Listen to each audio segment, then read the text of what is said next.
Well, cheers, everybody. Hope you are doing well tonight. Welcome to Bourbon Neophyte. And I have got a little bit of a stream for you all this evening. Um, was out and about doing a hunt yesterday and hear a lot of talk about the High West Campfire. And I haven't really seen it around, but I hear people talking about it, talking about it, and talking about it. So I'm like, well, I'm going to start hunting for it. When I did see it a few weeks ago, I wasn't sure about it because I heard, in my opinion, I call it conflicting reviews or what people have to say about it. And I thought, man, I don't know if that sounds appealing to me. However, I do like a smoky whiskey or peaty whiskey, and so on and so forth. And so I just happened to be out and about, and I found a bottle this week, and I said, "Well, I'm going to give it a shot." So I picked it up and decided that I'm going to kind of do a off the cuff review. Although I have had a few pours of it, so I can kind of get familiar with it. And I don't know if you are all familiar exactly with it. Let me just reach over here. But it is a blend of straight rye whiskey along with some straight bourbon and blended malt scotch. So I can assume that the smokiness comes from that scotch that probably has a wisp of peat influence in that particular scotch. So I was like, okay, now that I have a little better understanding, I think it's definitely worth giving it a shot. So I did pick it up. It's at 46% ABV. And I don't know if you guys seen it or no, but apparently it's been out for a while. Then they took it off the market for a little bit. And then uh, they recently brought it back. I think it was this year. And if anybody knows, well, Bourbon's there. If anybody would know, uh, he would know. I think it might have just been reintroduced for 2022, might have been 2021, but it was pretty much a staple for about 10 years, and High West pulled it. So that being said, I'm not 100% sure like the date they pulled it and if this is the first year it's come back and how long it's been, off the shelf or whatever. Anyway, doesn't make a difference. So I'm going to jump into chat because I do have somebody kind of waiting in the back there. He's going to kind of help me go through this tonight. But first thing I just got to say is evening to Bourbon Baller. Always great to see you. James, thank you for popping over. I hope everything's doing well there across the pond. And yes, I know you're ready for a big matchup. It's going to be a big sports day coming up for you. Bill, cheers, man. Yes, happy Sunday. Always great. Marty, always great to see you. I know you're up late, but I know you've been working hard this weekend, so great to see you. Ben, thanks for popping in there, buddy, and saying hi. And remember, to everybody that's here, please hit that like button and subscribe if you haven't done that.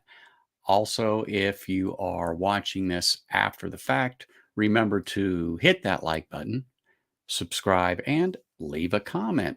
And I'll get back to you as soon as possible. That's for sure.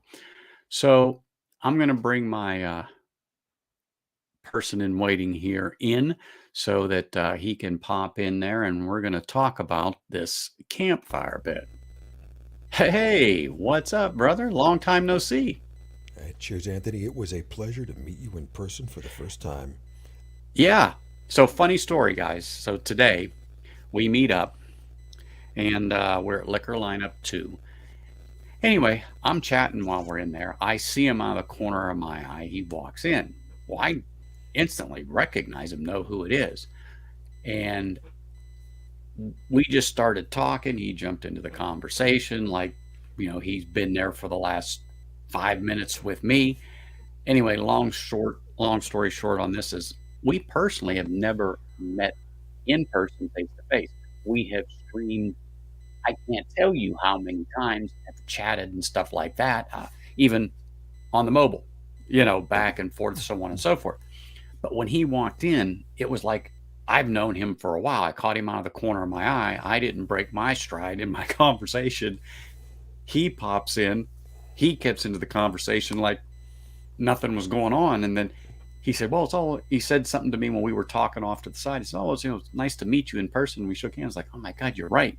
We physically have never been in the same room at the same time together without this screen in front of us. So anyway, kind of funny thing, you starting to meet these people, and because of COVID, we got close because of this screen, and then you see them in real life together. Like I said, I don't know, it just didn't click right away. I just knew, oh, that's Andrew, and I knew what he was coming for. So anyway, interesting story, funny.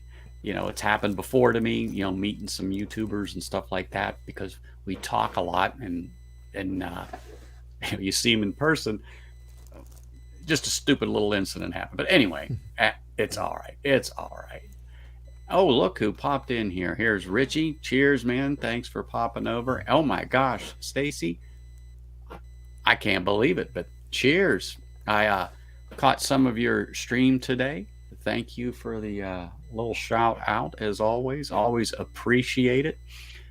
It's nice that to hear your name just out of the blue for no apparent reason. But people that come on and watch this later or rewatch this, if you guys like Irish whiskey or you want to get to know more about it, Four Leaf Whiskey, she has a channel. Make sure you guys go over there, watch some of the videos, hit her like button, and subscribe to her channel. I mean, she has got some Irish reviews like you wouldn't believe. Matter of fact, she is my go-to person when it comes to Irish. She's on this little device right here, and I have no problem in asking her questions when I'm out and about. That's for sure. Oh my goodness, look who popped in here. I just caught that out of the corner of my eye. What is up, Prescription Bourbon? Also another great channel, does some great reviews. Anybody that watches this in the after and you haven't subscribed or haven't went over and watched any of his videos, make sure you do get in there and do that. And Richie, if you have time, could you pop their channel information in the chat so later on people watch this and see it? I'll highlight it so they know to go over there and watch them.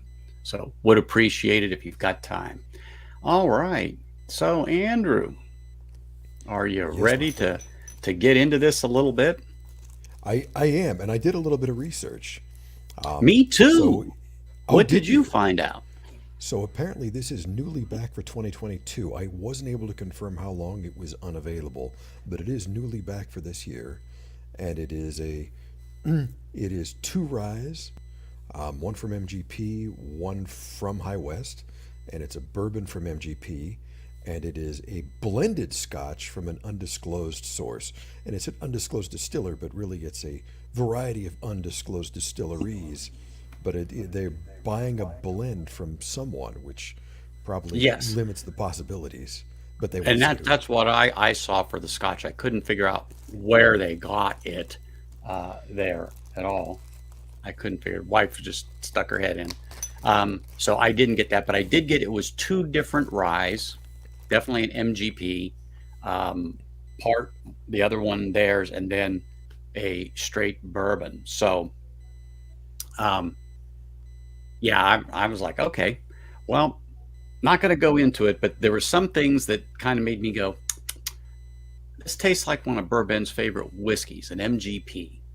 But anyway, I won't go into that, but I have nothing against MGP whatsoever. I think it is great stuff. So that being said, we're going to go, let me make sure I highlight Prescription Bourbons on there. So people that pop on, we have Four Leafs channel information in there. We also have Dave's information in there so that people can see that and go and subscribe to their channels. Anyway, So, did you pour any in your Glen? Because I've got some sitting here, and yep, I've got my little Glen cap on it, and it's just sitting here. Uh, I'm not going to, how do I say this? I'm not going to give anything away right away because I don't know if you did a little taste test before the stream or not. No? Okay. Nope. All right. In my head, I know what I got. I know what I got on the palate. And I think you and I briefly, I don't know if I can't remember. I don't think I really went in depth to it with you this afternoon when we met. But right now, do me a favor. When you're doing the nosing, what notes are you picking up on it? So the first thing, I got a little bit of peat. Okay. Not a lot of peat, a little bit of peat. And And I after that, will what I give you that. And at first, I'm glad you brought that up because I did not get smoke at all on the initial nosing. And hold on one second. Cheers, Mike. Appreciate you popping in. I didn't want you to think I forgot you. I just got to beating my gums there and was going to town. And then there's Dan, their Deathless Dogs. Cheers, brother. Appreciate it. And right there. cheers, Dan. That's right. And That's and we're I'm all behind, about. so cheers, You Richie know, Z. yes. All right. Sorry. Go ahead. But I agree. I did not get a lot of smoke initially on the nose. Matter of fact, at all. I was like, this is smoky. And you look at the label, and what does it say? Campfire, right? So, what is your first impression when you see a label that says campfire? Well, I would never make a campfire with peat. I would make that with Well, exactly. with wood. And but what I'm just saying is I was oh well, I was expecting a little more on the nose when it came to the smoke, that essence of it. That's what I was looking or expecting to get out of it. So anyway, so it is right. It is very light. It's very, I'm going to say faint, and if you really don't know, you might feel it's non-existent in there. So go ahead, Andrew. Oh, and cheers, Stanley. Yeah, and the next thing I get is rye spice. Oh yeah, I nosed some mint along with um, vanilla. I don't know if you got that also. No, I And don't. oh really? Yeah, No, I don't usually pick up mint.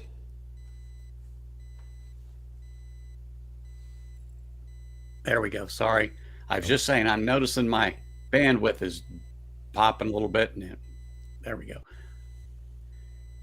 It should do well. Let me just check something here. Yep, we're on. Okay, it keeps, I don't know why it does that when I'm not on Wi Fi, I'm on copper, but sometimes the computer flops back and forth. But anyway, I don't always get mint. One thing I will get a suggestion of mint off of is when I do the Elijah Craig rye. So, um, the campfire, I got it on the nose. I got vanilla, honey, and there was a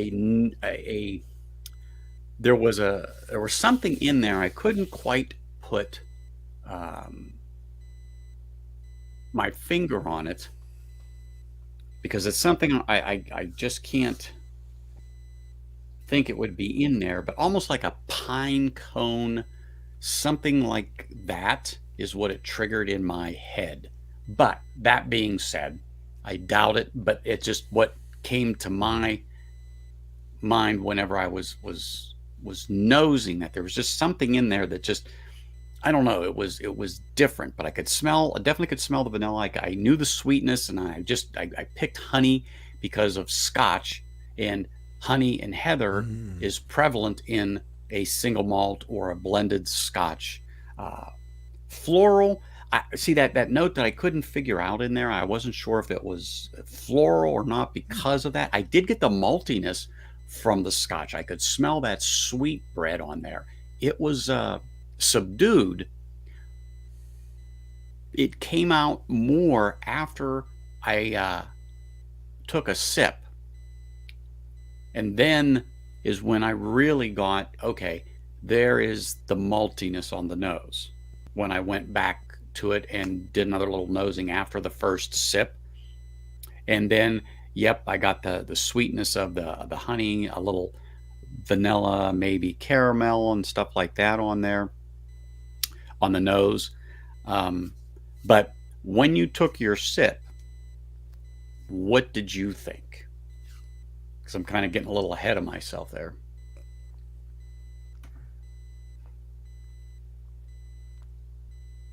Yes, Mashville. Absolutely. I would love to try something prior to this. Absolutely.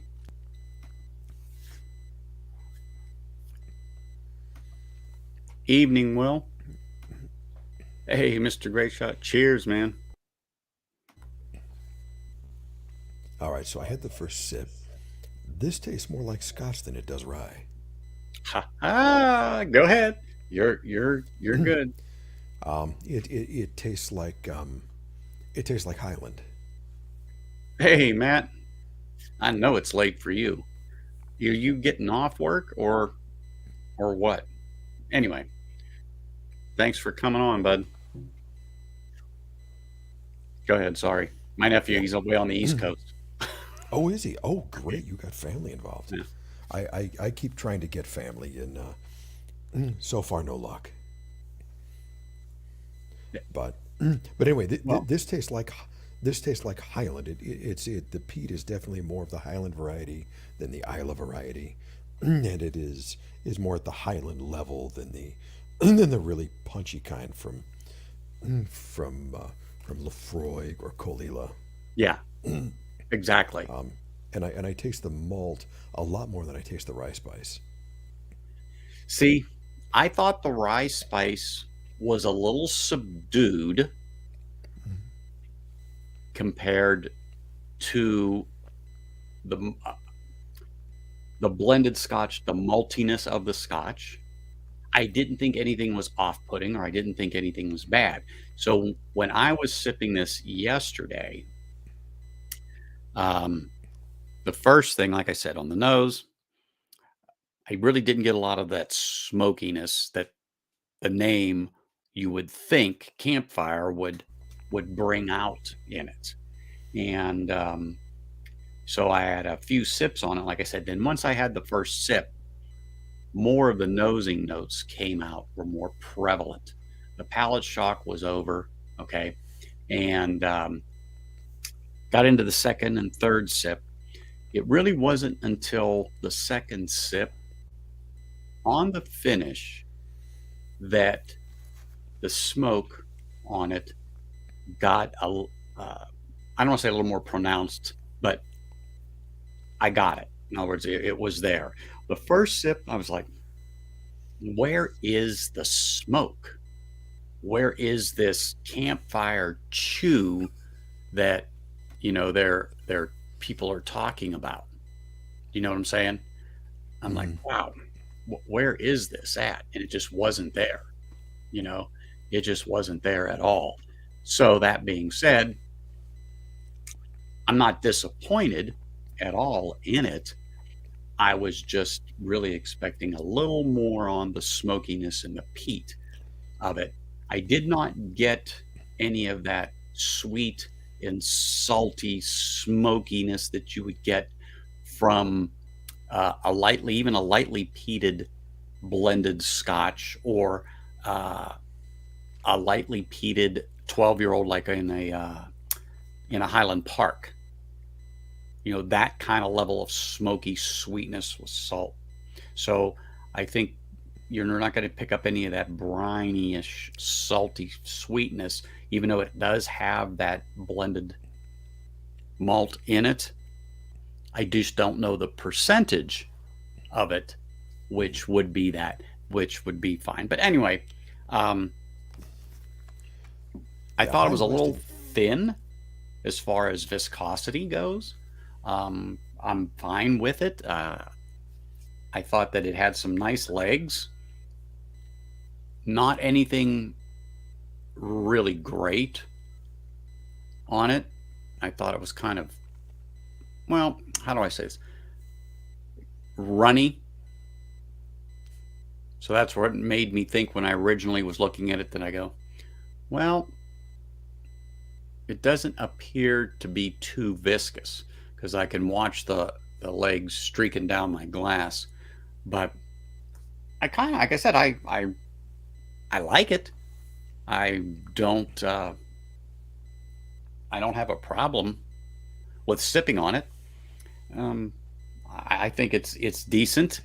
Around here, it's between 70 and $80, depending upon where you are and where you go. But I think MSRP on this thing's about $79. So Mm. it just depends on where you are and where you go. So um, I don't know about you. What were your thoughts on it? I mean, which is something that you would pick up?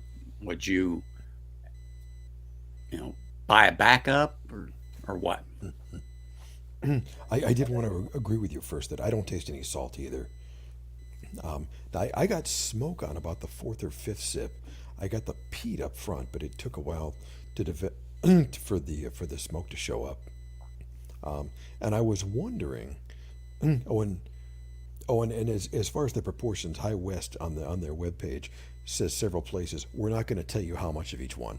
Correct. No way. I found that on a couple of different websites that I had went to, and the total percentage of rye to bourbon to the blended malt scotch, yeah, that is not disclosed. Mm. And I had wondered initially, would this be an interesting introduction, like a halfway point between for a person who drinks American Evening, whiskey to get them sir. into Glad Scotch? you could make it, Isaiah. Um, and it honestly doesn't taste like halfway. It tastes like way more to the Scotch side. Um, so so while I was wondering if it would be a good introduction to Scotch for an American whiskey drinker, it's not that middle point. It's far more Scotch-like in its flavor. Um, as for buying it, I'm glad I tried it. I but and I like Scotch, and I really like rye. Hmm. But I wonder, does it have enough of either one to to continue to be exciting? For So, the first quarter and the second quarter and the third quarter, the fourth quarter of the bottle, as it goes down, or is it going to be a little bit under exciting? well, I'm gonna see how it opens up, and probably I don't know. I'll probably revisit it again here sometime this week over the holiday or something like that. I'll give it a shot. But to answer Bill's question, some's Naturally. MGP, Bill, some is theirs, and of course the malt, the blended Scotch malt, is from Scotland. So yes, to your main question, they are still sourcing, but there is a percentage of their own distillate in this one.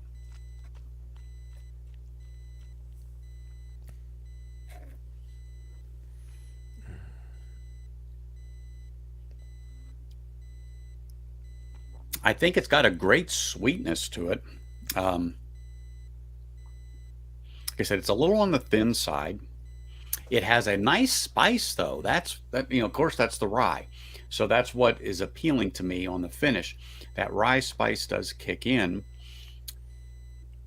For as much rye it was in there, because it's a 95.5 rye, um, you would almost think that it would be spicier than it really is. I don't think it's bad. I think it's actually quite pleasant. And I'm getting like a woodsy note late in the finish as it comes back on there. And like I said, I like it. I'm happy with it. Um, if I finish this here in the next couple of weeks, you know what? It's very, very possible that I may get another bottle. Hey, Casey, cheers. Appreciate you popping in. Um, Anthony, now that I'm most of the way through this glass, the effect that I'm really noticing is warming, which I think is that rye spice like you talked about. Absolutely. Absolutely. I mean, this is something that you could definitely sip on a cool fall day, or if you're into the spice and stuff. I think that uh, this would be a great sipper. And like people say, around the campfire. I don't. Yes, but for me, like I said, when I see that label and it says campfire, I've been around many a campfire and made many in my time, and it's not quite what I had in mind. Okay, so in that aspect, I was a bit disappointed because listening to other people describe that smokiness that was in there, at first I was a little off put about an American whiskey having that kind of a punch because it really, to me, just doesn't belong. But hearing some more reviews and about the sweetness and the smoke, and I found the bottle, hence, picked it up. So anyway, I'm happy with it. I think it's a good bottle. Um, I don't really have anything bad to say. It's just a little disappointing on, in my mind, the level of smokiness to sweetness. Um, I was expecting, let's just say, it to be up here, and the expectation had to come down a little bit once I had the first sip. But I like it. So Andrew, Richie wants to know current whiskey of the year, and I already mentioned that on Livewire that I really, the one that got me and set me back on my heels was the Still Austin Cask Strength because I never liked the Texas whiskey. I wasn't fond of them. I did not like that Texas funk because of the quick aging and so on and so forth. But that being said, that Still Austin Cask Strength was great. And the old Rip Van Winkle that I have up there and the Bunnahabhain 12, I really, really liked on there. I thought it was great. Hey, cheers, Ben. Nice to see you. Hey, Adam. Hope everything's going good over there. I see you had a lot of visitors pop in, but thanks for stopping in here, buddy. Appreciate you guys as always. Um, Boy, whiskey of the year, and I know Stalin shit's talked about its top three, and if I go with their methodology, then I don't have to narrow it down between the top three contenders that I'm thinking about, and I realize that most of what I have is not nearly as hard to get because I just haven't been that lucky, um, or won the Powerball. Mm-hmm. So the the three that I am and I got them all this year that I am definitely enjoying the most are Ironroot Harbinger Calf Strength, which is also a Texas whiskey. Oh, I've got that bottle. Oh, I finally scored that bottle a few weeks ago. It's sitting, let me get it there, right up there. I almost pulled it down, as in I'm going to have to review that thing. It is, from what I understand, and I haven't touched that bottle, I haven't cracked the seal yet, but everyone has told me time and time again, I like the Still Austin. Get that bottle. Get that bottle. So I got it.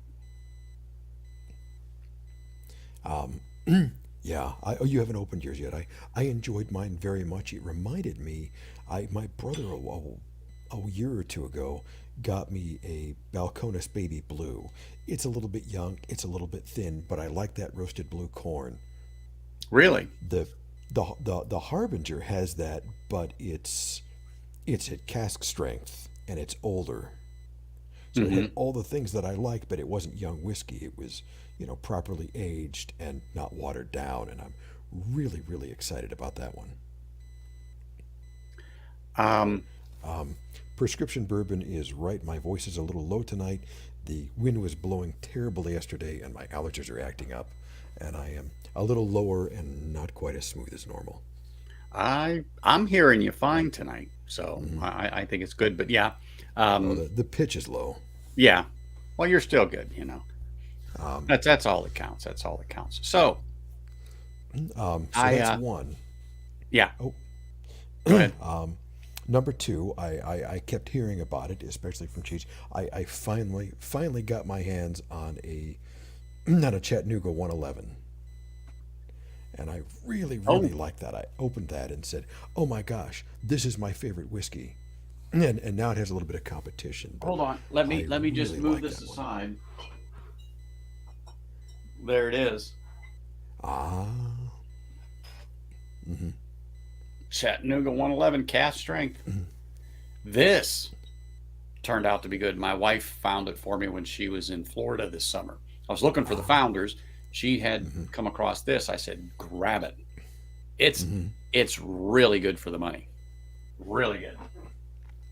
Yeah. Mm. and So, and then and the number three one that I am really enjoying this year, and I think is a contender, is Widow Jane Decadence. And I owe I owe Bourbon for helping me get my hands on that one. But it is 10 years old, and it's finished in a maple syrup cask, and it is sweet, and it is mapley, and it's really great, and it goes man mapley and too really easy. great. Yes, I can understand that. And you know what, William? You're right. That still Austin, the cast strength, truthfully, is amazing. I was really surprised by that bottle to bring me around to giving Texas whiskey another shot. I can't do Balcones until they really make something good. Now I know Balcones was purchased by somebody else. I just don't remember who offhand. Um, Diageo. Diageo, that's it. That's it. I was gonna say I know them if you say the name. Okay. Hopefully they'll do something with it. I don't know. Maybe their influence on it may change. I mean, I'll try another bottle at some time. But right now, I'm just not a fan of anything that they have put out whatsoever. But you know, I am my my whole palate has changed with respect to a Texas whiskey because of the Still Austin cast strength. So when I like that, so I just went right out and bought their flagship version a couple of days later. So that was the first one, the Musician. And Mm. other than the proof, I mean, the cast strength to me just stands out a little bit more. But I love that their flagship. I mean, it's a nice pour. It has good flavor. It has good taste. It has nice spice on it, and it's just so damn dark. It's like, wow, that thing is just fabulous. Sorry, but it is. It's changed. It has changed my whole outlook when it comes to Texas whiskey, just because of Still Austin. So Oh, Richie Z, there's no Chattanooga here. I had to order it. yeah, I was gonna say we don't get it here in Vegas. Yeah, we have to rely on people to hand deliver or just show up with it, so on and so forth. So yeah, that's just the way that has to go out here. But when you know people who travel and people come here all the time um, to Vegas, it's it's nice that they remember you and you say, hey, yeah, I picked this up for you. Great, love it. It really really works good. That's for darn sure. Well, I'm gonna find out here. Yes, I did revisit it. I did a video on it, and that it had some time to open up, Matt. It was much better, and I enjoyed it a lot more. Same thing with the Offerman. That thing opened up enough, the charred oak, that I'm like, okay, I like this now after it sat for like 27, 28 days before I went back to it. The young note went away on it, so I'm happy with it. I don't know if I'll have you bring me out another bottle of it yet. I'm still thinking, but anyway, yeah, that opened up too. So, but the Fusion 7, yeah, I'm happy with that without a doubt. Hey, Big Vic, cheers. Hey, go to work, man. Cheers, I Vic. understand. It's all right. No problem, man. JD, are you having tea this morning or what? Those of you who are here may not know JD is on the other side of the globe right now from us. So, anyway, oh man. So, the other bottles I gave you when I brought Yes. over. So, the let's hold off on this one because I want to do a little compare and contrast, people. This is another High West, but this is the double rye, but it's finished for 6 months. Excuse me. Sorry, it's not 6 months. I'm reading it backwards. 9 months in a peated Scotch Very barrel. different. Okay, exactly. So I got Andrew a sample of this when we met today, and we're going to do a little compare and contrast with another High West finished totally different than this bottle, but also I gave him a sample of a blended malt scotch that is peated, something that we're going to try and kind of just see how these notes on this rock oyster compare with some of the notes on the High West, Campfire, because I'm getting the notes from the Scotch, and I think it's kind of balances out and really gives it a nice silky feeling to it that is reminiscent to me of the feel of this. But this is also something that's lightly peated or smoky. And I just kind of want to see as a compare, contrast, go from right side to left side to maybe a fiddle in the middle. We're going to see what it's like. So I saved a little bit of the Campfire in here and I put the Glen cap on it. How I know which is because the Glen cap on it says Whiskey Encore. Those of you who don't know and haven't subscribed to Cheech's channel, Whiskey Encore, make sure you guys go over there, look him up on YouTube, watch his videos, like and subscribe. Great channel. He does a lot of stuff late because he's on the East Coast. But for him to come on at midnight his time is nothing unusual. Nothing unusual. So that Anthony, being said, as go long ahead. as you're making the plug, I need to add mine. Oh That yeah. Cheech was the guy that really made the difference between me watching Whiskey Tube and me being involved in Whiskey Tube. Oh yeah. Oh yeah. It, Cheech is a great person. As a matter of fact, he's on the mobile too. So if I've got questions or whatever, I I I have sent it out to Cheech without a doubt. So let's go to from the High West. Let's go to the rock oyster and do a pour a little bit of this. And like I said, I still have some of the High West, and I'm going to pour a little of this. And I just want to see if there's any similarities, what the peat is like, so on and so forth. And we're going to see. Oh, thanks, Richie. I see that you popped that up there. Appreciate that.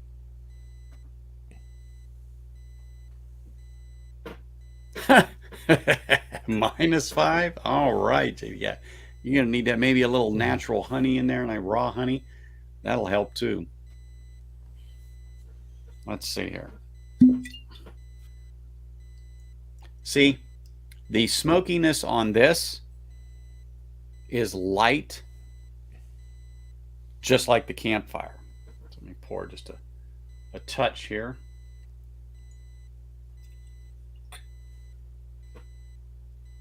Definitely get the maltiness on this. That's without a doubt. I definitely get the maltiness on here. Without a doubt. I mean, that comes right through. I'm going to take a that's little the sip first of thing I water. noticed. And it's definitely lighter in color. Oh yeah, well, it is. It is where the campfire is going to get its color is because of the rye and the bourbon and how that's aged versus Scotch. Scotch mostly is in ex-bourbon barrels, so a lot of the char, the color that it's going to impart into the whiskey, is gone already. So,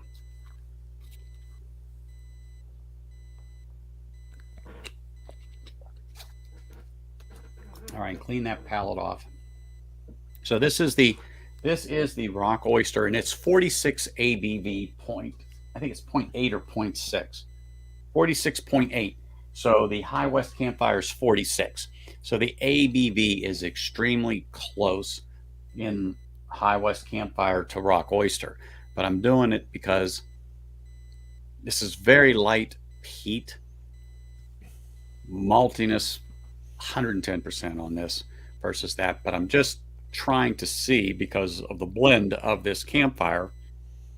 So we'll go from right side to left side to then we'll go to something that's just a tad higher proof in the double rye, but how it's finished, I already know in my mind what that's going to be like because I've had it several times in comparison with this. So we will see. Anyway, go ahead and see what you think of the nose on that. All right. All right. Oh, good night, James Morgan. And somebody. Oh. Oh, and yes, I'm working on it. It's going to be a little while, but yes, I'm working on exactly that, James Morgan.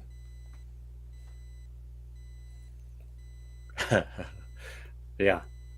Yeah, video when you do produced content, it's time consuming. That is for sure.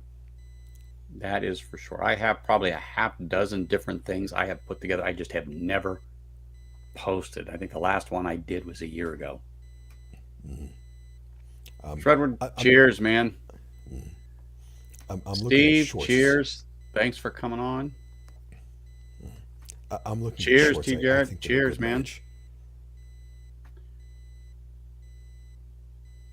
Hey, cheers, man. Thanks for popping on as always. Good night. Thanks for coming. Hey, B-Bauer, cheers, man. Thanks for popping over from Livewire. Always appreciate you guys for coming over after their show. They're always a good time over there, that's for sure.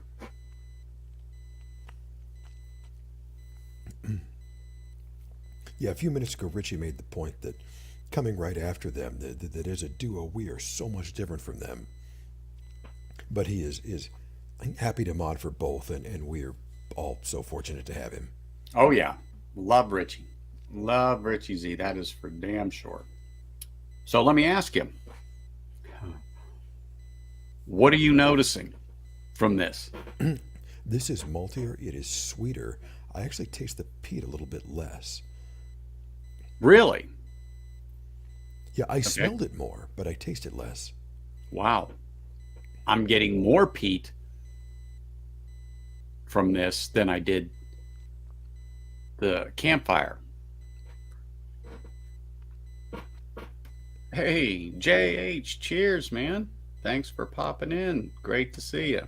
So I'm getting more on this rock oyster compared to the High West Campfire. To me, the peat is more pronounced on there. But there's some similarities in the mouthfeel, the silkiness on this, as I'm getting with that, and with the campfire.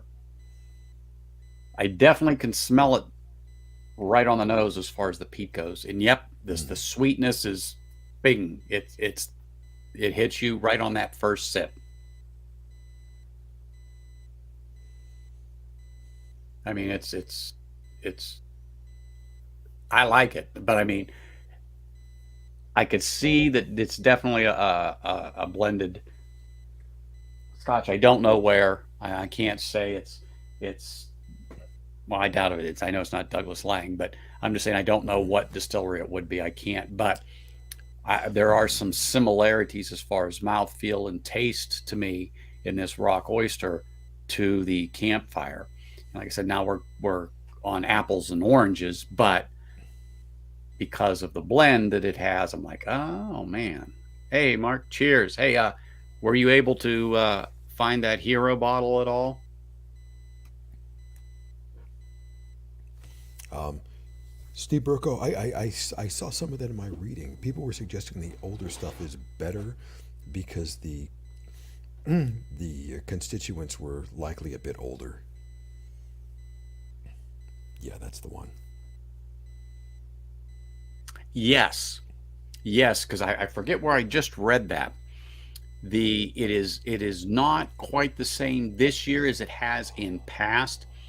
Hopefully, Mashbill is going to send me a sample when he's out here and drop it off, so I can see what something tasted like a few years ago compared to now. But if you still know if there's older versions of that around, let me know. Um, you can let me know via my Gmail, bourbonneophyte@gmail.com, where it is and what the cost is of that. I might be interested in a bottle just because I would like to know what it was and then compare to what it is. Now, like I said, the wheels in my head are spinning. So I would like to know if that peat, okay, if the smoke, let's say, is more pronounced. What juice were they using a few years ago? And I'm sure it was pretty much all sourced then for sure. I mean, it's sourced now, but they still have some of their distillate in it, sorry, compared to, years in the past. So, yeah.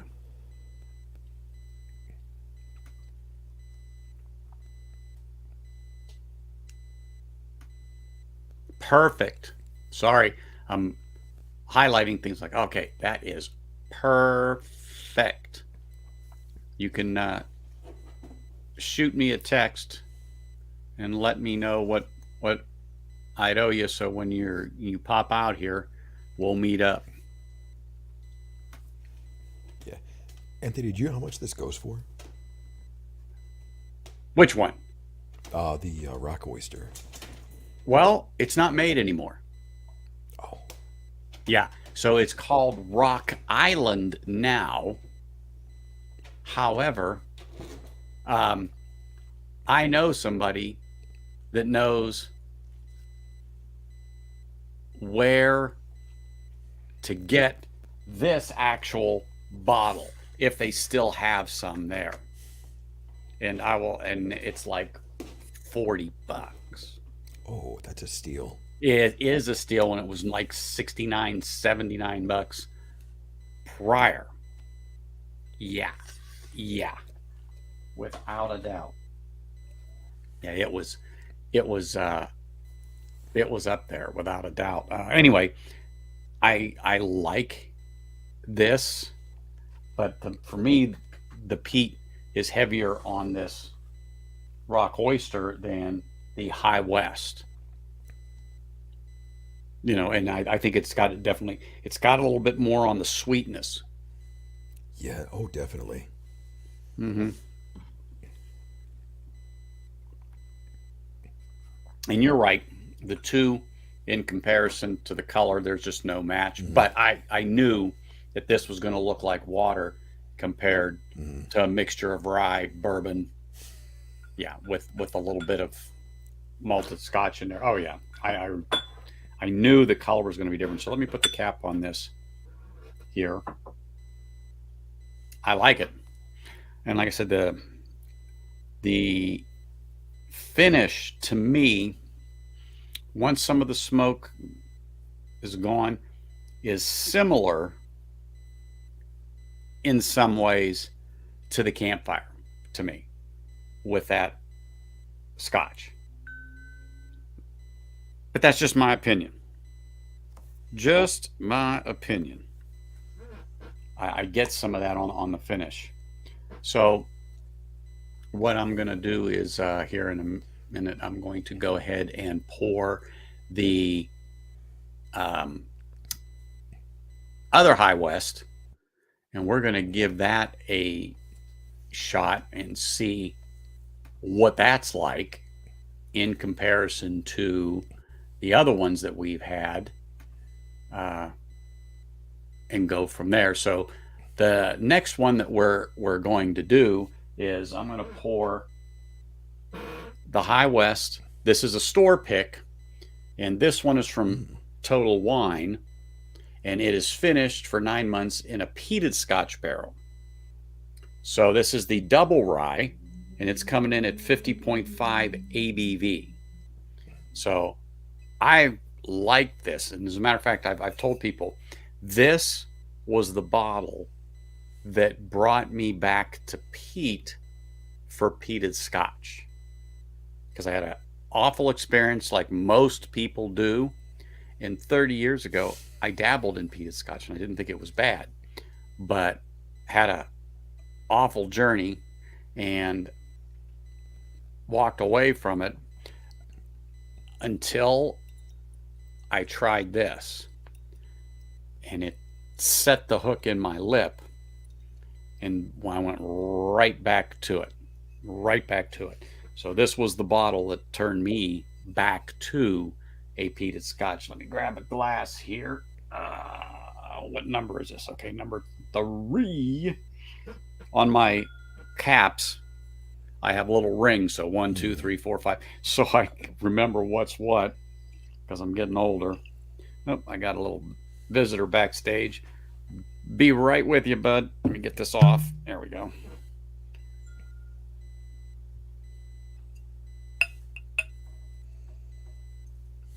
Just pour a taste. So this one on the nose is kind of weird, and I don't know how to describe it, but it has I was just thinking the same thing, that I can't tell you what this is based on the nose. It's definitely peaty. It is the Scotch. It's from the barrel, and I don't want to give it all away, but I want you to experience it too, because I already kind of figured this out, because I've had several pours out of it. As you can tell, I've had plenty of time to figure this bottle out. Gave you the sample today when we met up, but nose it, sip it.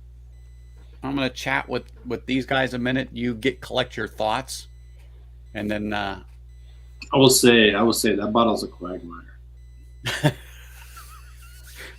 I got exactly what you're saying. Yes. Yeah, I know exactly where.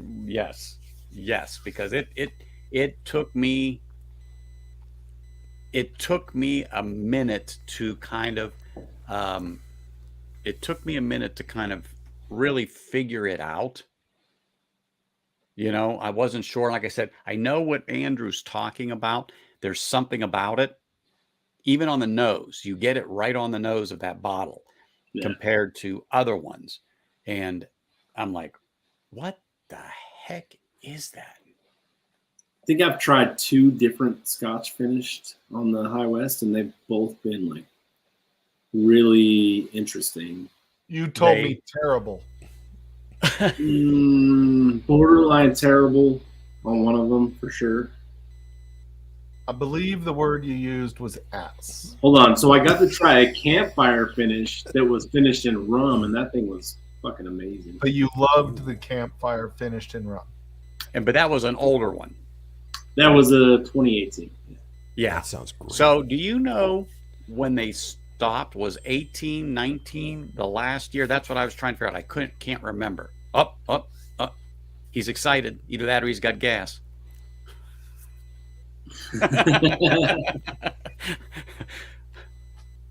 So, which one is that, Mike?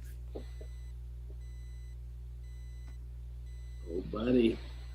Okay, Rendezvous Rye. Dude, that's the Livewire bottle. This is what founded Livewire whiskey. That's the bottle that I sent Mike when we were just friends in chat. Hey, I can get this bottle, dropping it in the distillery, and he's like, I want one. I'm like, all right, I got you. Mm-hmm. Adam, look how full it is. Livewire started. Look how full it is.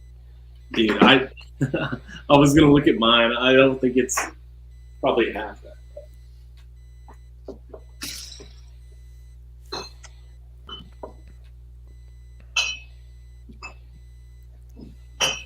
So, Andrew. Yeah. Sorry we went so long, Anthony. Appreciate Oh, you, buddy. dude, it's all good. I saw your panel. I was actually, you were up on the other screen. So, I mean, hey, you got Michelle on there. You had Jason on there. I mean, Did you see? Have you seen how fast Bruzel is growing? Yeah.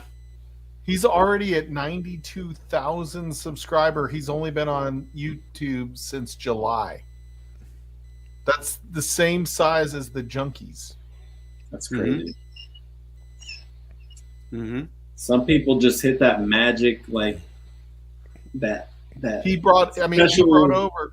Yeah, it's amazing. He brought over a lot of his TikTok subs or followers or whatever it's called in TikTok. Yeah. But he brought a lot of them over with him, and he was even just talking in the back party about how young his subscriber base is on YouTube. It's pretty interesting. He's an interesting guy. He's very good at what he does. I think he's got a very salesman type approach to his channel where he's able to just like he sees what he reels you in with the way he talks about whiskey. Like and it was interesting to see Mash and Drum taken by him, right? Because he's already passed Mash and Drum in just a few months. That's pretty crazy. I mean, it's amazing how he's done it. And it's more than just bourbon, for the record. It is a bourbon, but even his channel says bourbon, barbecue, and... I mean, the channel name is Bruzel, so it's very broad. Like beer, you wouldn't bourbon, think, you wouldn't barbecue. think whiskey bourbon when you see that name at all. Adam, this is pretty good, dude. I still like this shit. Yeah, I just poured a little bit. Smoking it. Sorry for derailing your... No. I was watching that when he popped on, but I was getting things set up. I was going to pop on, but I was just behind and doing stuff here. I didn't think it was going to take me as long as it did. And then that was the only reason we went longer than planned was because him and then right away Mash and Drum jumped on. Yeah, Jason popped on. Then of course you got Michelle on there. We were still like sitting at 50 in chat, so we're like, all right, let's people in chat. We were like, ride this out a little bit. I think we got to like 30, and then we're like, okay, let's cut it off. I'm all good. Like I said, I was watching on the screen. But what's up, Frederick? Cheers, buddy. Holy smokes, yeah, Frederick. So I'm going to answer Mr. Snappy's a cunt, by the way, Frederick. That fucking bear. I'm going to have to go in a couple minutes, Anthony, but I wanted to stop by and say hi. Well, I'm glad you did. I'm going to answer Jay's question. And you know what? To an extent, I can understand what you're saying, Jay, is because I don't know why. They should just stick with it. I do like some of the finishes when they get into some of the smoky finishes. I think they just need some more practice, if that makes sense. And then choosing what they're blending.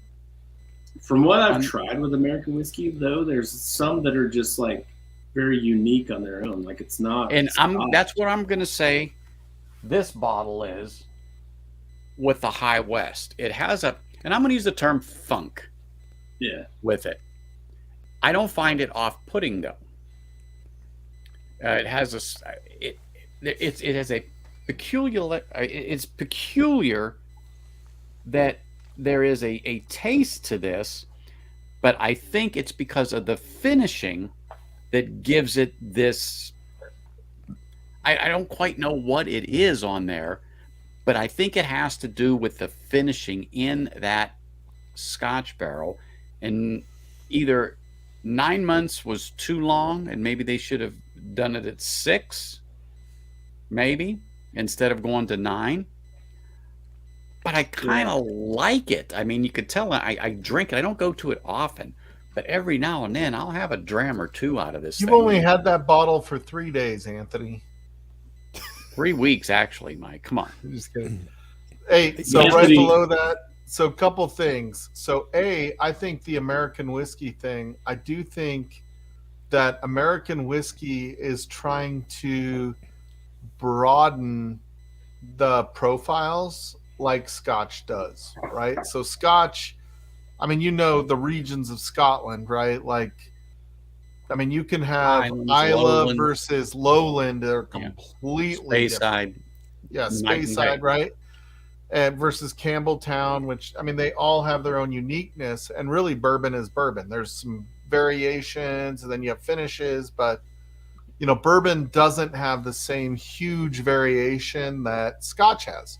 So then we add rye, right? So we add rye to try to do that. And then we add just the corn whiskey. But I do think like creating some of the Scotch single, like American single malt, some of the other American things kind of broaden what American whiskey can provide to a user. Second thing is James Morgan says we need to get Adam on a Scotch journey next year. No. I will say, James, Adam doesn't hate Scotch. He just prefers bourbon.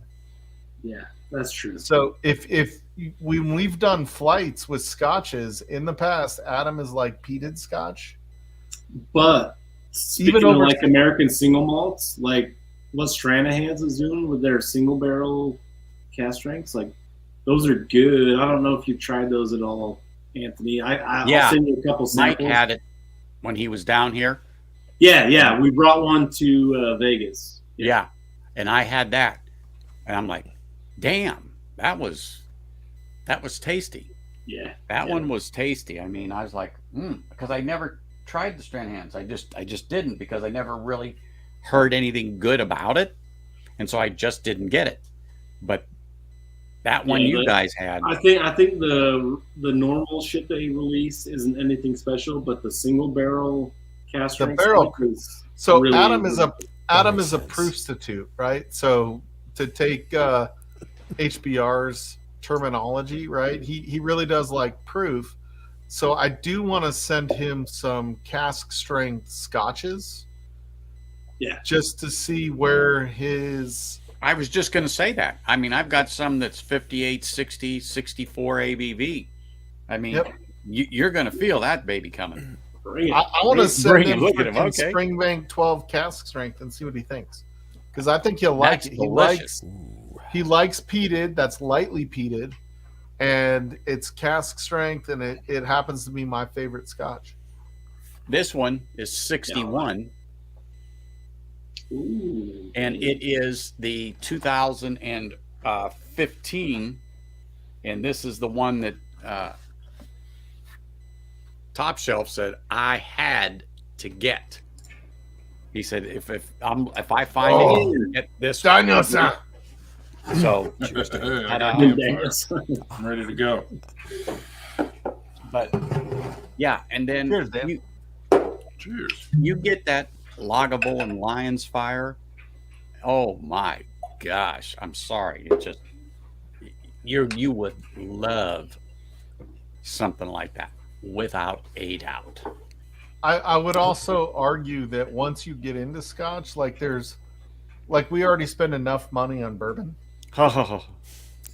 Yep. That's a And so whole once nother you world. flip over to scotch, it's like you just open Pandora's box. Mm-hmm. Yeah. Yeah. You find scotch you like, it's like, God damn it, now I have to spend money on this too. I mean, it's like anything, right? We buy it just to try it, if nothing else, and it's like we keep buying.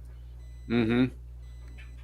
Yeah, But Anthony, it's, oh my something gosh. did this occur to me though, that this High West double rye finished in peated Scotch.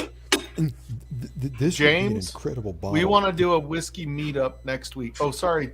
Yeah. Andrew, I dude. apologize. This would be an incredible bottle to put in Matt Madness because nobody will know what in the world it is. Yeah. It's true. It's very unique and different. And there is, like I said, I don't know what else to call it. It's a funk, but I'm sure it's the finish and how it's finished in those barrels that cause that. Saw that, It's Adam. not a burnt tire type of a thing, but it's weird. I don't know how else to say it. It's just weird. And like I said, I don't look for it, or it doesn't call me regularly, but I have a taste for it. And so that, like now, it's like, yeah, it tastes okay. And I'll be good if I don't touch it for another 2 weeks, 3 weeks, a month or more. But every now and then, just because we did this, I thought, oh, let's bring this into the mix. because the ABVs are very close, and I'm not tipping the scale one way or the other. I'm going up a little higher, but from 46 to 50, it's not bad. But you could tell that that's got a little more oomph to it. But It does, but the peat in here is from a different region than the other two, I think, just based on I the don't know taste. exactly. I don't know where the barrels came from. No, we don't. Yeah, But- that's the thing. Where did they get the barrels from that they finished the rye in? Boom. Oh, look at you that. got Bruzel Oh, we saying got goodnight. Bruzel. Hey, Anthony, Ruben, cheers, I'm man. gonna go to bed too. Cheers, Bruzel. I've got to Yep. go get some sleep. I have an early morning tomorrow, but Yeah. But appreciate I do you. hope we are looking to try to do some sort of meetup in October. I'm hoping we can do it in Kentucky and we can find a way to get everybody there just as a meetup. It's not going to be as organized as the. I think I agree with you. It won't be as much, but let me just say this real quick. I want to get in there so people that watch the replay later about Bruzel. Hey, really an up and coming person. If you guys don't know who this is on there, I'm going to leave the name up here for a minute. Go over to YouTube, find him, watch his videos, like and subscribe. Fantastic person. He's already at I've seen 92,000 subscribers on YouTube. was watching him and just listening to him on Livewire that was on just before me. Great down to earth guy, really great down to earth guy. Thanks for even just popping on over here, brother. I do appreciate that. Thank you very much. Yeah. Super humble guy. Thanks, Yeah. Super nice for guy. hopping Like on, so Bruzel. cool that he jumped on tonight. Anthony, I've got to go to bed, but I love you, brother. Thank you so much for being who you are on Whiskey Tube, dude. I really Hey. appreciate you. Cheers to you and have a good Cheers night. to brother. High West. Yeah. Mm-hmm. See you, Mike. Cheers. See you guys. See, See Mike? ya. You know, at Mike's age, he needs his beauty sleep. That's how that goes. It means a Mike- lot of it. Yeah. I'm just joking. Just taking shots. Taking Take a shots. couple shots when he leaves the door, you know. Yeah. But you know what, Is set in the Jay? glass. I had to finish my pour of this before I got into the campfire. This is potentially my whiskey of the year. Dude, I've heard that about. You know what? the, It's liquor. almost it's like $2.99 for a freaking bottle of that here. I'm Really? just not that excited over it. Yeah, I got it for Like way club less bottle? than that. Fucking club bottle. Yeah. I just saw it. I think it was $2.99. And even they're still doing the JD 10. It's like $300 a bottle. Oh, You- really? Yeah. Oh, That sucks, man. Dude, I will say the JD10 is really good. Like I really like the JD10. I would But not never at that pay- price. I would never pay more than Yeah. like 90 Not- $90. $100 maybe, but $90 is like Yeah, I would agree with you. It's a 100 or less bottle yeah. for a 10-year. Absolutely. Exactly. I forget I was who lucky to dropped get me one off- in a trade for like I forget $90. who dropped me off a sample, but I got to taste it, and I said, "It's all right." You know, I like it's- it. Like I it's think better- it's good. Like it's the better age, than- age yeah. comes through. It's a Yeah. good pour. it's better than the standard. You're not Once paying you- more than Yeah. Yeah, you're not gonna pay more than $100 for that ever, dude. No way. Yep. Um, Yeah, I yeah. agree with you. So, Jay, I haven't had the Avalor yet. I'm looking to get some of those. What are your thoughts? I mean, is it a definite, yeah, buy it, try it, Buy it. you'll like it? Buy it. It's Anthony? really good. that was. But see, that then I wasn't the hear first people scotch I tell me they tried. would rather, lick a camel's ass than have to sip on that. Really? And they have a decent palate. So it's like, really? Oh, I loved it. That wasn't the first scotch I tried. It was the first scotch I fell in love with. Oh, okay. Um, Okay. And now that this is set in the glass and opened up a little bit, I'm getting a little bit of honey off it. Which one? This is still the double rye. Okay. The Yeah, one I'm still that's- sipping on that. Yeah. And I don't think it has, let me just say this, in comparison with the rye I'm getting on the Campfire, I'm noticing similarities there between the Campfire, is what I got here, and then the double rye here. I see some similarities in that, so I'm going to say that that double rye might have some MGP in it. This Campfire is so much less peaty than I remember. It is okay.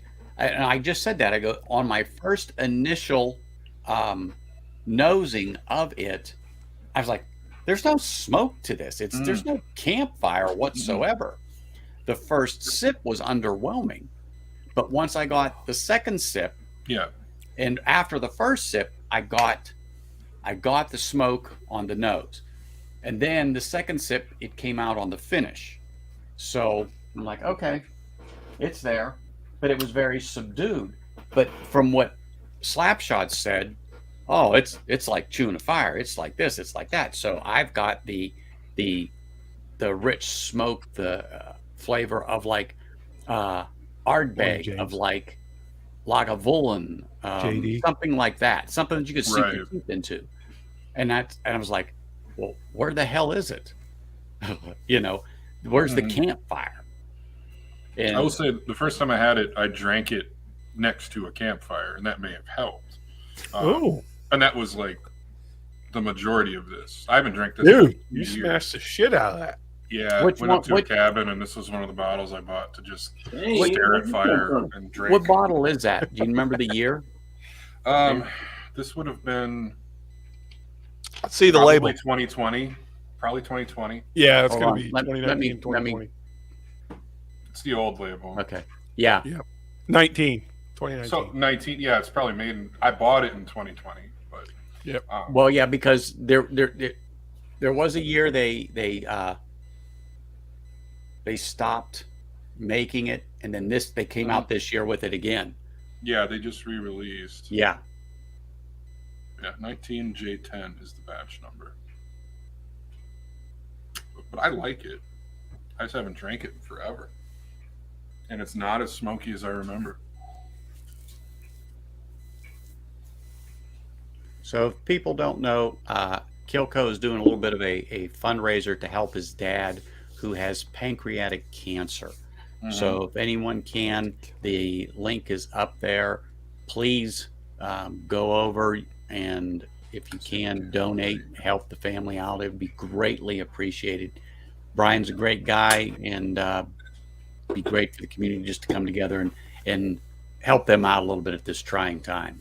So absolutely. Yeah, thanks for putting that up there, Adam. It actually slipped my mind. So Jay, you're saying no peat at all dark fruit. Really? Okay. On the Abinad? Is that what he's talking about? What's that? On the Abinad? Yeah. Yeah. Oh, yeah. Yeah, it's tasty. It's cask strength, it's got a punch to it. Really good. Thanks, Steve. Well, I just want to say, all of us that are on here know that the people that are in chat and the people that are in chat are the ones that support us and make us what we are. None of us would be where we are if it wasn't for people like you and the rest of our subs and stuff in chat that really make a difference. What happened to Shane? Yes, Steve. Good to see you. I mean, I'm just going to leave him sit in the back room, I guess. I don't know. I mean, I guess he just doesn't want to be, with us. I don't know. Didn't do it. You did this shit. I didn't. Oh, I did it? Well, then I probably did it for a reason, right? It's that beard. It's uncontrollable. It's got a mind of its own. Maybe you couldn't shut your out. That's probably true too. Yeah. That's probably true too. So, Matt, the Smoke Wagon, the red, white, and blue, that was just a 4th of July bottle. Yeah, it's just it's a small the same batch, as the straight. There's no difference in the juice. Dude, they're not bad though. Like I do like their straight bourbon. I get like a green apple kind of thing off of those, or like a caramel apple. I like them. I get a bottle chug note. Like it's like this. Yeah. This is meant to be bottle chug. Yeah, it's very smashable for sure. Yeah. Oh yeah. There's no doubt about it. So it's like your mom, Matt, it's kind of like Adam's mom. Oh, I just said that about your mom. Whoa!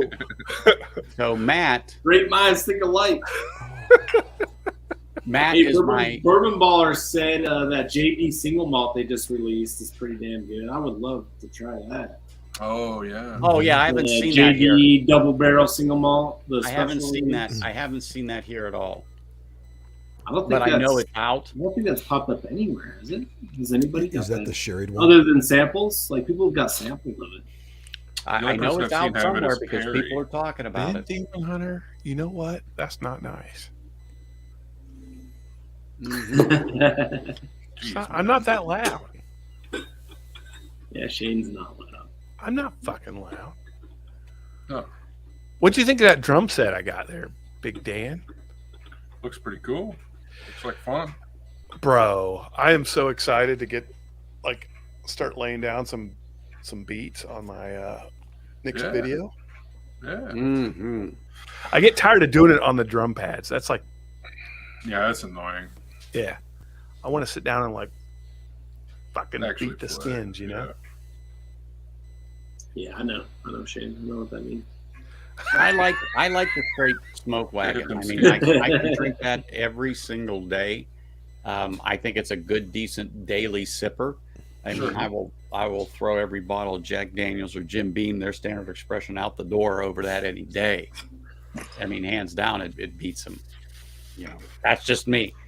But I just prefer it, and as everybody knows, I have red, white, and blue. I've probably got 5 bottles of it sitting there, but only because they brought it down to $24 because they wanted to get rid of it. Yeah. And normal price is $32, $34. Yeah, $35. So I bought a couple. Yeah, so I just bought a couple to have. Yeah. I don't care if it's red, white, and blue, but I just picked them up.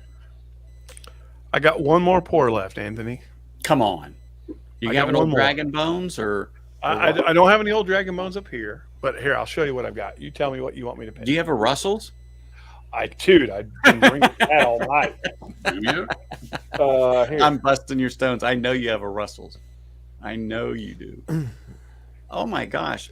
What? King of Kentucky. I already had that, but I can drink it. What Jack Daniels is that? You got That's the Sherry G. Okay, that's the Sherry G. Oh yeah, I don't want you to freak that off. This Willet Purple Top, which is an 8-year. Do you know I turned down a Willet Purple Top 8-year? Did you really? Why? Were they wanting too much? It was the dark bottle. The new black one. The new. Yeah, I've got that bottle too, but it's not. And it's good, but it's not that special. It was $275. That's actually not bad. I will tell you, that's one that if you bought and you put in your vault, and you brought it out in a couple of years, you're probably going to be glad you have it. Well, I held it in my hand. So I get it. I held it in my hand for about 20 minutes, and I said to Saul, I says, that's like putting a Colt 45 in my hand and saying, "You going to take it?" It's like, yeah. But I didn't. So a guy came into liquor lineup, and I knew him, and I handed it to him and told him, I go, "If you don't take it, I'm going to leave with it." And he bought it on there. There you go. Yeah. Because they're going for about $400 to $600. I've seen them in the museum cases. Yeah. It's a good bottle. It gets shit on because it is so expensive. Yeah. It is a good bottle. It doesn't hold up to other weeders in that same price range, though.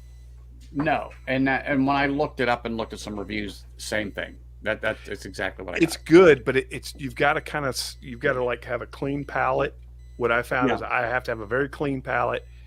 If I do, then it reminds me similarly of the really lower proof stuff. It's got a lot of stuff going on, but if I've got a lot of like food leftover savory stuff, it kind of fucks with the palate and I can't enjoy it as much. Matt, what you got to do is just work on it a bit. In other words, have a pour or two tonight, wait a day or so, get yourself another pour, and just keep going on. The other flavors will come out. As your palate develops, as your nose starts to pick out different things, you will notice the caramel, you'll notice the cinnamon, you'll get butterscotch. And just because I'm telling you, sometimes that gives you that in your head, and you say, oh yeah, that's this, that's that. But we all don't always get the same notes. It's whatever it triggers in your mind. Right. That's right. Like a buttered toast, like a Skittles, because you'll hear people talk about, oh, it's like a Skittles sweetness. It's a fruitiness. It's a Cocoa Pebbles type of. Dude, I get Skittles off the Mountain Dew Voodoo. So That was exactly. Sour Patch Kids this year, wasn't it? This year was Is that what Sour it was? Patch. Last year was Yeah. Skittles. Nice. So, as your palate develops, as you start to remember different things and what it triggers in your mind, that's what'll come up. So a lot of us, what we try not to do is read or see any reviews prior to really doing our tastings, because we don't want any preconceived notions as to what's in there. It's what we get. And then later on, after I had a glass or two, and say, "Oh yeah, well, I got a heavy caramel, or I got a real dark brown sugar, or a burnt brown sugar note." I may have not caught that, but again, when someone tells you that, you go back into it and you go, "Oh, you know what? I can appreciate that. Yeah, that's brown sugar. That's that note with the caramel and a little butterscotch, and definitely the cinnamon spice on there, because it's a high rye mash bill. It's like 36%." Rye is in that mash bill, corn, rye, and then barley. I think That's it's a 36 rye there. Yeah, and It's at the top so, of the dice. but that's pretty much standard in all smoke wagons. So as you start to drink that, you'll pick out more. And what you taste is what you taste. If you get grapes, you get grapes. If you get peanuts, you get peanuts. It doesn't mean you're wrong. It's just that's what it triggers in your mind that you like, or that's something that, oh, that's what that is. Yeah. It is what it is. Then after you've had a few glasses out of it and worked with it, and you come to it, you can go back and look at different reviews. You can actually go on YouTube and listen to Aaron, who actually makes it. Not YouTube, sorry. He's on Instagram a lot. When he does his blending. So that one he doesn't blend and talk about much, but when you get into the uncut, unfiltered, he talks about that a lot when he's making different batches. And he talks about the small batch and stuff like that. But you'll hear what he's doing when he is making that, and what he's putting into it, the age and different things, and how he came up with that batch and the notes that he gets. So it's interesting, and he puts it out there. I mean, he tells you what batch it is, what he's making. So did you have a bottle for me to drink from? What I was just going to tell you to do is just reach your hand over there, since your eyes are closed, and whichever you touch. Okay. See? Just don't knock anything off the shelf. Jeez. Oh shit! I grabbed King of Kentucky. Oh yeah, I'm shocked. Man, It's a big fucking tube. You couldn't help but hit it. All the rest are bottles. Hang on. you're always grabbing those big tubes. I mean, I'm okay with it, but I'm just being honest. Richie, my birthday's always in June. Every year? Every That's year, cool. same day Pretty too. cool, man. Wow, really? That's Yeah. fucking weird. Yeah, it always happens on D-Day. Wow. I'm gonna hop out before I pass out. Hey, don't hop Hey, out. I love you, Adam. Just go Adam, ahead. you're Cheers, looking man. tired. Talk to you, Adam. Cheers, Adam. Hey, love you guys. Cheers. Oh, speak of the devil. Have a good See, night. he Peace, slap pops in. shot. What's up, boys? See you, Adam. Cheers, Slapshot. How you doing, Andrew? Oh, it's a good night. I got samples to taste.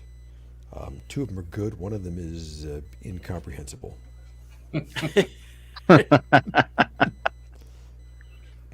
But you know, It's not with- bad. It's going just back I to the, can't tell you what it is. going back to the campfire, Andrew. I'm satisfied with it. I'm satisfied with the pours that we had in comparison to the other ones. The last one, though, the double rye is totally on the other end of the spectrum. However, the rye in that and the rye in the High West, there's similarities to me.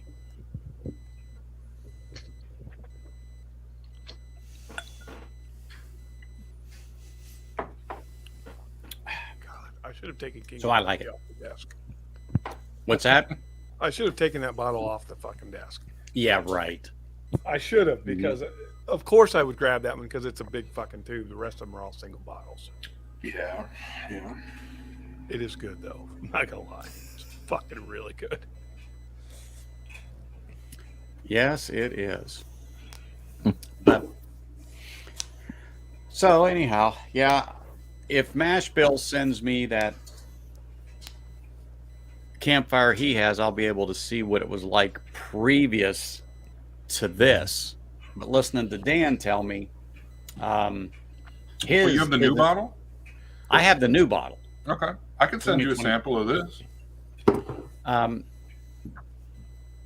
you're interested.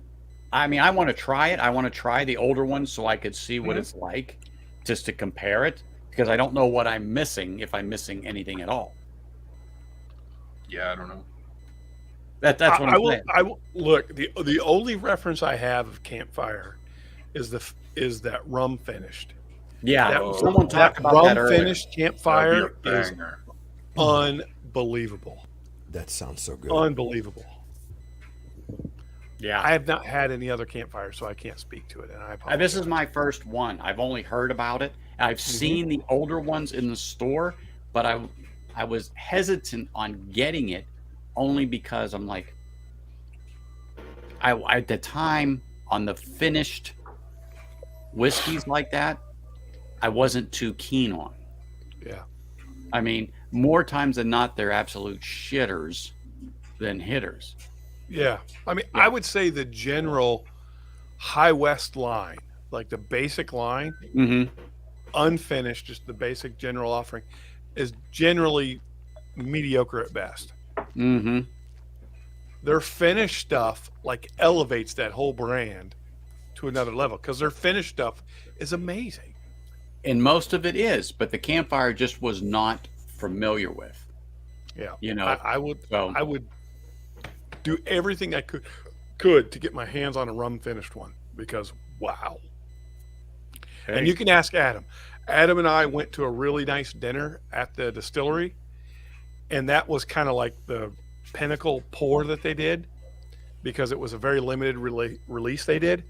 And we both were just like, I mean, we had all kinds of great stuff that they had, but that Campfire finished in rum was just lights out. It was like, whoa, this was it like this Christmas? is an amazing bottle. What's that? Was it like Christmas? It was it was Christmas is on its own level. I can't compare Yes. Christmas to anything. There's nothing that compares to Christmas. It was on its own level. Yes, it was. That's right. But as far as a whiskey goes, it was just like it had smoke, it had sweet, it had bourbon, it just had it all. It was just like, wow, this is really good. But it Christmas wasn't had Christmas had chocolatey goodness. dude. Chocolate, coffee, caramel, Oh, brownie batter mix. Like that shit was so good. absolutely. I'm doing the Christmas I bourbon rave balls on this that all year. the I'm time. doing that. all the time. I still talk about that. Bring that up. Christmas. Ugh. And it is Christmas. It's coming. But we don't have another Christmas coming. Thanksgiving. Would you this say, week. Dan, you're Well- doing bourbon balls out of Christmas? Bourbon balls with the Storytime Christmas. I'm going to do it. Oh, that shit would be amazing, Yeah, bro. it's going to be I good. do have a very limited release of Christmas and Thanksgiving coming out this year. It's different whiskey, different beer that it's finished in. I'm only going to do a couple cases of it. Mhm. It'll be 7-year light whiskey and 5-year rye, finished in Russian Imperial Stout. Very Oh. good. Not like just Christmas itself was just so weirdly complete. Oh, there it was- was There's too. no room in your palate for any other flavor. Oh my It God. takes over the whole palate. Oh, I will say I'm this doesn't thinking do about it, and that, I'm like, but it's really good. oh, that was a good pour. All right, Richie. Jeez. C. Jackson, what is up, sir? See you, Cheers. Jackson. Cheers, cheers, cheers. But yeah, Cheers, I'm Richie. gonna have to be looking out for that stuff. That's for sure. Yeah, it'll be really. I probably won't even put it on the site. I'll probably just message people privately and say, hey, because I'm only taking like 3 cases of each. Because I don't. It's not one that number one. I think a lot of people are going to sign up for because it's just based on the kind of everything that's going on in the economy and what's going on with the last picks I've done. So I'm just kind of like not exposing myself financially as much. Mhm. Sure. Makes sense. So it'll be a very small release. Yeah. Understandable.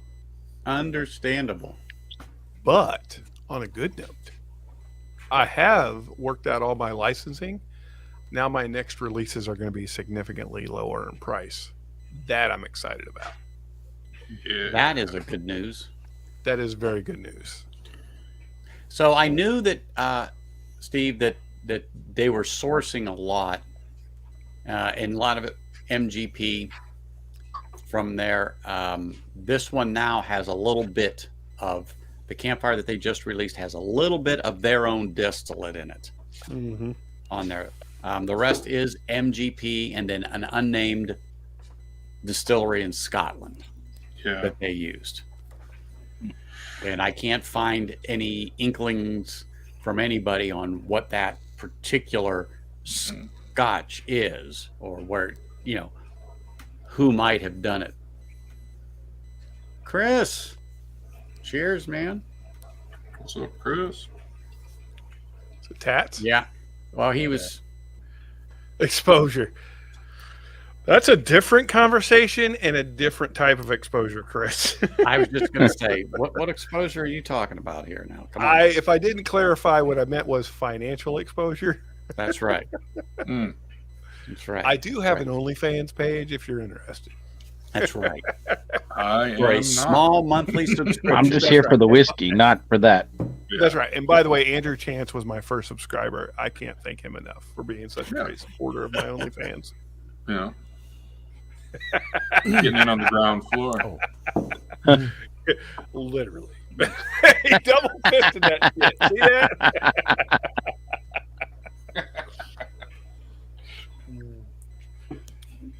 This King of Kentucky is so good. This isn't bad. I just don't know where to go next after drinking this. Well, Andrew and I, we went to a blended scotch just to kind of see what was what going from that to that. And there was similarity. Do you have Still Austin? Yes. No, I don't. That They don't would sell be it around here.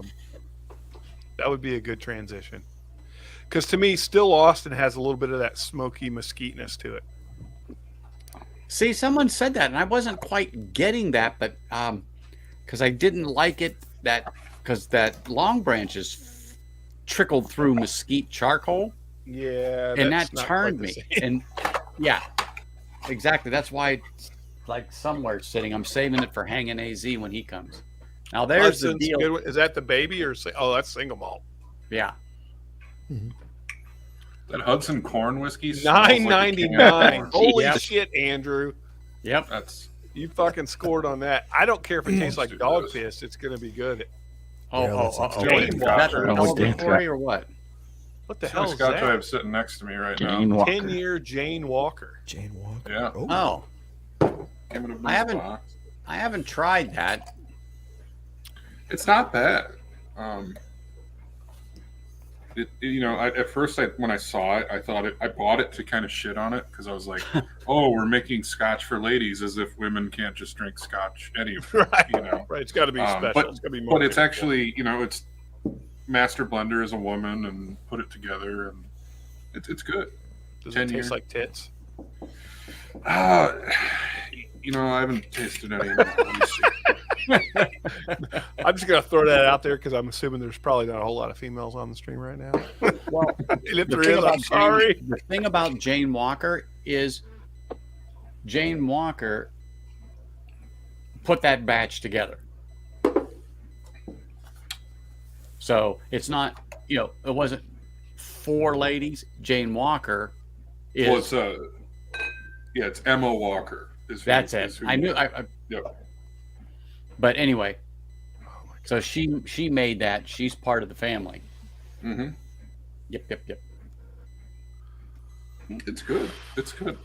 Hold on. We got one other person wants to stick his head in there. CJ, what's up, time you you son of showed a up. bitch? That's twice in one night. I know. Twice in one night. My nipples are hard just thinking about this right now. Yeah. All right. So here's the deal. Here's the deal. I'm gonna pour. And he said one more. He knows he's gonna have another one. No. I'm gonna pour 6 1-ounce samples out of this bottle. I know one of them where one of them's going. So 5 are available. So if 5 people email me, I will send you a 1-ounce sample of the King of Kentucky. This is from 2020. If you've not had King of Kentucky, Brian, don't email me. I know you've had it. Nope, I had it. I wasn't going to because I tasted it. Everybody else should taste it. That's good shit. I will get. There's probably 10. Send the email quick, boys. What's your email? Oh God, Shane at Storytime Distillery. If you send that to me, I will send you. Quick, C. Jackson. It's good shit. I'll be right back. Hurry up. We're gonna go ahead and get that done tonight. Get her done. It's good. It's good stuff. If you've not had it, look, it's something that is just enjoyable. It is too. You'll like that email, Shane. Oh, It is absolutely enjoyable stuff. I love it. I love it. I swear to God, if it's a dick pic, I'm just gonna. Mr. Jackson went over to get to his computer. Yes, you do, sir. Yes, you do. I got you, Dano. Thank you. This Good is stuff. This is unique. So, have you ever had a dusty, Dan? Have you ever had like an old dusty whiskey? Oh yeah. I got one sitting right And here. you know how it gets like real butterscotchy? Mm-hmm. Okay, so here's the difference. King of Kentucky, it has a lot of those elements, but it's still very vibrant and new. Okay. So it hits hard. Yes, C. Jackson, I got your email. It hits hard, but it still has the depth of flavor that you get out of those dusties. Nice. That real sweet, caramely, but yet bourbon forward. There's a reason it's the King of Kentucky. It truly is the King of Kentucky, if you ask me. And I hate that a marketing name like King of Kentucky is what it is, but it fucking lives up to it. Right. It's not bullshit. It's not. No, it's good shit. What's the deal with the cream of Kentucky? So that's Rutledge's Okay. thing, and Jim Rutledge is a fantastic distiller, blender guy. Cream of Kentucky, I had the 13-year just yesterday. Well, actually Saturday now, because now it's Monday for me. I had the 13-year. The 13-year was quite fantastic. The others are kind of like, yeah, they're good. I don't know that they get into the realm of this, like King of Kentucky. Sure. They're good. Okay. Rutledge just has a reputation. He's a good dude, knows what he's doing. He does some great things. I would say the 13 years worth hunting. The rest of it's probably like, yeah, you can find about everything else out there that's going to compete with it. But 13 year does stand alone. Cool. By the way, I've only had 2 people email me. Oh my gosh. Can I email you again? So no, you did. I got you. Yeah. They should be jumping fucking on it. Anthony, you haven't emailed me if you'd like a sample of it. Andrew? Oh, I have to email you? Uh-oh. I figured I was the one that How was else am I getting Dude, I've been drinking all night. You think I'm going to remember this shit? I got to come Oh, back man. and go, oh, If fuck. nobody else is going to email you, Shane, I'll send a fucking email because Why are all these people asking me for my cock? is what I'm going to have to say. That's what I said. I said I want your cock. I've tasted Shane's cock. It's very good. Email him. You tasted it better than most. I'll say that. No, it's Miss. But hey, it's nothing like sitting there sipping it with you, buddy. So, Dan, I have your address. Jackson, I don't think I have yours, buddy. Email me your address too, so I know where to send it. You've just got my address from the Authors Guild, right? Yeah, I got you. Because I updated to my new address in there, so that is correct. If you send it to my old house, it's going to go to an Airbnb, and I suppose I could still just go take it off the porch at that point. How fucking awesome would that be? Yeah. Excuse me, Show that's up at mine. an Airbnb with a nice box of cock.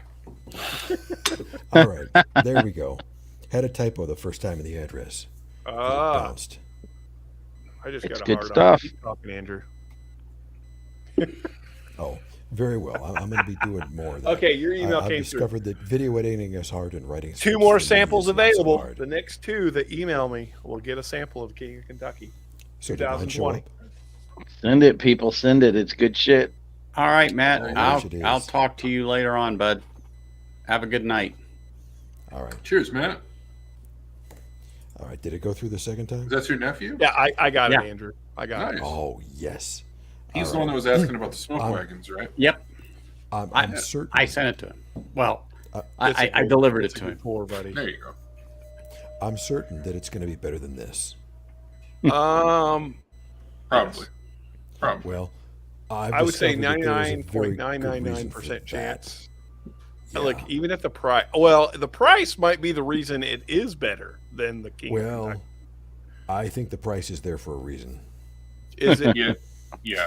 Is this The only 30 times Hudson I've better had- than that? I don't know.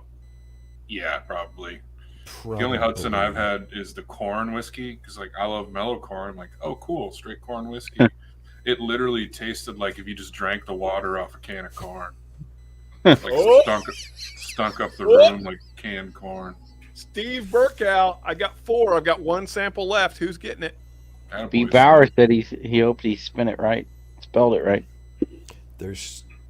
It doesn't taste malty. Shane, There's a flavor on here I can't SHANE, at reference. storytimedistillery.com.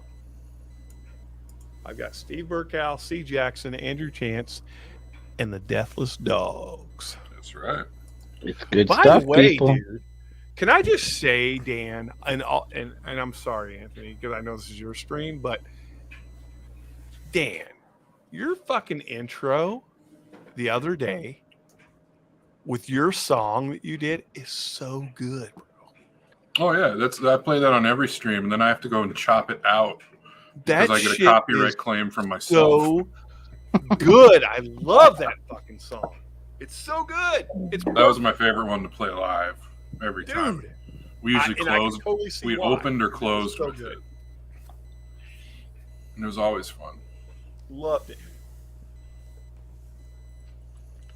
All right, there's still one more, so I still waiting for who is it? B.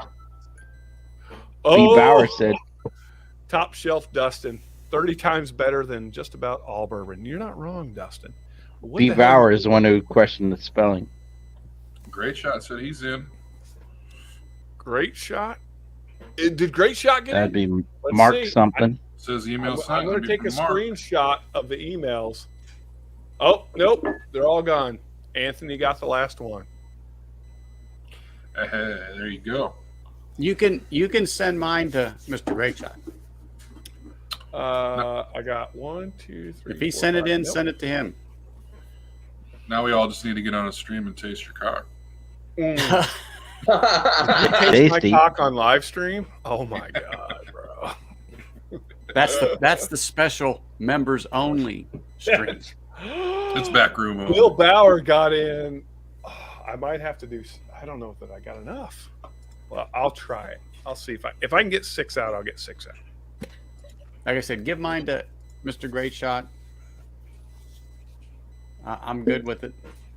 Look, this is such a good bottle. I would like not tell you people about this, and I would keep it to myself and drink it. But this is one of those you have to share Uh-huh. because it's just one of those things you just haven't had anything like it. it's literally on its own level. Yep. It was good.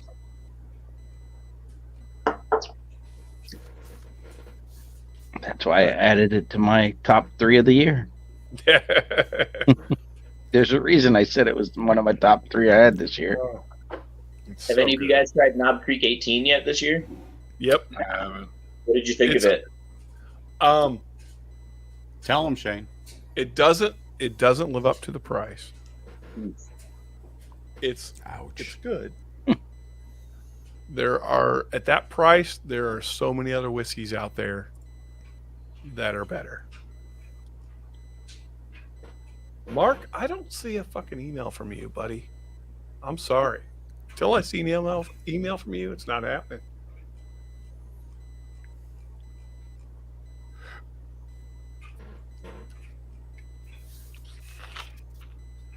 And I love Mark, by the way.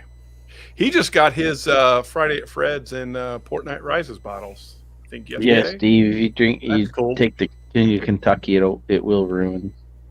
It does. It's one of those things you taste it and you go, wow, why aren't all bottles of whiskey like that? I mean, it really does, because you're like, it just hits everything. It just hits it all. Great finish, good front, good mid, good finish, you get good back palate, good finish, like hangs on. You can chew on it. Greg McDonald's gonna be so pissed when he finds out I sampled out this bottle. Yeah, he's Only a because Penguins fan. Fuck him. He and I, we share, like, I have almost 400 bottles on my bar. He has about 900 bottles On his floor. Yeah, on his floor. And so everything that's mine is his, and everything that's his is mine, kind of thing. This is one of those, though, that, like, you just got to share it. You just got to fucking share it. It just does not do you any. Like, I could sit there and drink it, and I totally enjoy it, 100%. But it's way more enjoyable when I know other people have had it and then go, wow. And when you get it, you're going to go, wow. So I'm going to set that down here so I don't drink any more of it. Yeah, it's hard. It Trust is. me. It is such a good bottle. It is tough. But this Hudson I is going to finished be up better when that. it opens up a while. got Say that, Andrew? This Hudson is going to be better when it opens up a while because it's getting fruitier in the glass as it sits. And I'm not going to say that it's going to be good, but it's going to be better. Better than it is currently. Yes, I really believe that because sitting in the glass, I'm getting more fruity as it sits. Which one are you That's drinking? definitely an improvement. It is the Hudson. Oh, you are. You did 100% open malted that. barley. I didn't. Yeah, I I didn't did. know if you opened that. Okay. Yep. What is up with, like, that? Like, that's a weird, like, neon font. Like, what the hell is that? I don't know. Like every Hudson I see is way overpriced, so I've never tried it, and I'm not sure I'm going to buy another one. But being Now, on clearance certainly. The motivates Hudson me to Baby try. Bourbon is actually not bad. I think it falls into that category where it's probably a little too high priced for what it is, but it isn't bad. I've heard that it's not good. The guy at the store recommended against buying the bourbon. They had a rye too that I was. Yeah. That was that said aged less than 4 years, which is surprising. Most things say aged more than. This was aged less than 4 years. So I don't know. Does anybody here like Stellum? Their first expressions. They came out with a cast strength, and I like the Stellum Rise. would you buy it for $20 a bottle? Oh, yeah. How many do you want? I mean, It's on well, clearance. the ones I've had have been single barrels, so I'd want to try it first before I tell you I'd want I was just going to say, yeah, this is their first, when they came out, this is their flagship release. Steve Burkow, no, they are not close in profile. Nowhere near. No. Hardin's Creek, Jacob's Well leans more towards the Knob Creek cast strength, whereas the KC 18 leads more towards the 100. Like the difference between cast strength and 100 proof is kind of like night and day. There's so much more going on in the cast strength, where the 100 proof is very like 2-dimensional. The cast strength is very like 3-4 dimensional, and the Jacob's Well leans more towards that. Yeah, Jacob's Well is real good. I like it a lot. Yeah, Dustin, I can imagine. The 18-year King of Kentucky, I'm sure, was probably like $2,500. Oh, we won't sell it. It's for display.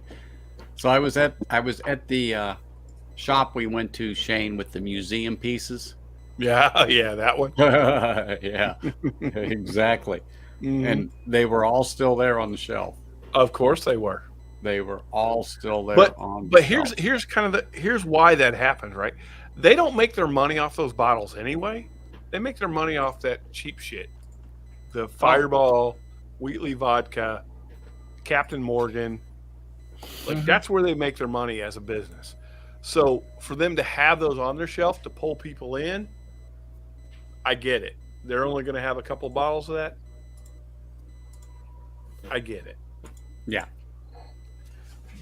But it sucks because us as bourbon, Connoisseurs. yeah, connoisseurs or enthusiasts are like, this is stupid. But they're like, look, I'm only getting 2 or 3 bottles of that. Yeah. I had a sell good that to you. conversation with them today up there. Well, not today, the other day. And I talked to one of the guys that works there. I remember him from one of the original ones that are on the other side of town up in Henderson. And he said that the distributors here are really, and this is me paraphrasing, really loading them down with crap. Like, in order to get this case of King of Kentucky, you need to pick up 20 cases of Fireball and some Screwball and this ball and that ball. And it's like, we don't have the room for that crap. But if we want to get some of this good stuff, we don't have a choice but to take this other stuff. That's distribution for you, man. Yeah. Oh, yeah. And really, it's there. So distribution is truly the middleman in the liquor world. Mm-hmm. All they do is take a bottle from this guy and they sell it to this guy and they say, okay, pay me $20. We talked about that today. So using any distillery you want to pick out in your head down there, they send it to a distribution center. So they pay so much for it from the distillery. Now the distribution center has it. So now it's going to go to other distribution centers. So there's another touch on that bottle because now it got shipped to, let's just say, California. Yep. So that distribution center's got it. Well, now they're going to jack it up a little bit because now it's going to, Storytime liquor store at this price. Well, now Storytime has got to mark it up. They're normal. Well, normally they would get, say, 10 cases of the good stuff that would move quickly, but they're only getting 3 bottles. Yeah, you're absolutely right. So now they right. need to make absolutely right 3 cases worth of shit. Yep. On 3 bottles. So yep. they got to mark it up 10 times, 6 times, whatever it is. And he said and they even meant to say some of the stuff is getting ridiculous, that there's been a few bottles that they just plain said no because they don't want the other fodder with it. Because it's just not worth it. Nope. Because they're getting stuck and they have to sit on it. They have to sit on time, and that's money just vodka. Sitting on the floor. That's money just sitting on the floor. That's right. Yep. Wheatley vodka and Fireball are the 2 biggest reasons why your liquor store doesn't have the bottles you're hunting. Mm-hmm. If they sell a ton of Fireball and a ton of Wheatley vodka, then they'll have all of the Buffalo Trace bottles that you want. If they don't sell those 2, you won't see any of those. Because those are the biggest sellers on Sazerac's profile. Wheatley vodka and Fireball whiskey. Yep. But we had a good conversation up there on Saturday. And because I just said, your prices are just so off the mark. Mm-hmm. Well, dude, I what said, was it? I'm We were sorry. there. What was that? Heaven Hill 17 was what? 4,000. Yeah. I was gonna say it was around $3,800. Yep. Yep. Fuck out of I'd here. love to try that, but can't afford that. They're Not for selling. that kind of money. They're That selling money to buy a small plane ticket batch. to Kentucky. Like, good luck hunting it there too, but I can buy a whole barrel for that price. I can buy a barrel of 6-7-year-old shit for $4,000, and it can sit in my garage for as many years as I want it to, Mm-hmm. and I can have way better shit than that Heaven Hill 17. That's a fact. Jack, that is an absolute fact. Yep. And but that's the problem. That's the biggest thing that they're saying is, I hate to use the term, they're being strong armed, but hey, you want it, this is it. It's the way it's set up. Yeah, there's a lot of history in this town of exactly that, Oh, yeah. and not just Of in the course. industry. Of course there is. Without a doubt there is. How close, But, Andrew, are you to Anthony? About 10 miles. 10 miles. Okay. Are you on the south side of the city? No, I live in the northwest. Northwest. Okay. And where are you at, Anthony? Northwest. He's just in the other corner. Wait, live- what? He's I in the live- opposite corner. So just make a square. That Yes. square is North Las Vegas. Just using that as an example. I'm in the lower left corner. He's in the upper right corner. So you're in the central part of the city. He's in the northwest corner. Well, no, because there's Las Vegas, then there's North Las Vegas, then you have unincorporated Las Vegas. So North Okay, Las just- Vegas is a city in itself. Okay. Has nothing to do with Las Vegas. So if I wanted to go pick up 6 hookers, who would be the better guy's house to go to Mirage. do that? Mirage. Anthony lives farther north, but not as far west as me. Like Okay. I live, Okay. I You got can't you. get much farther west. Okay. Yeah. You're almost California is what I'm hearing. I'm almost mountain anyway. Or Yeah, I'm he's almost up against the mountain. very close. Close enough that walking distance from my house, they found a mountain lion. We still have coyotes running the streets here. Oh, My I see side. those occasionally. I saw one at the YMCA. I saw one at the YMCA. I think he was going to work out. Probably. But I literally saw one like walking out of the grassy area around the YMCA on Alexander. Yeah. Yeah, there was a coyote there. Do you look at you and go like, "Hey, what's Hey, up?" what's up? Yeah. He said to Andrew, he said, you work out, right? No, What's he up? was hustling somewhere. I don't know where. Yeah. Maybe he was just going for his run. Could But, be. But Hey, I got a question though. Chris Chats, if you're still here, you mentioned Johnny Red. If we go back far enough in time, was that actually good? yes. 'Cause Back in the I- 60s, what Chris was talking about, Mhm. yes. Johnny Walker, almost everybody in the 50s, 60s, 40s, 50s, 60s, they were drinking blends like you drink water. That's what the whiskey was. Mhm. Johnny Walker was in its prime. You went Oh, yeah. and ordered Johnny Walker red, or you just asked for Johnny Walker, so you just had the red. You were drinking top shelf shit.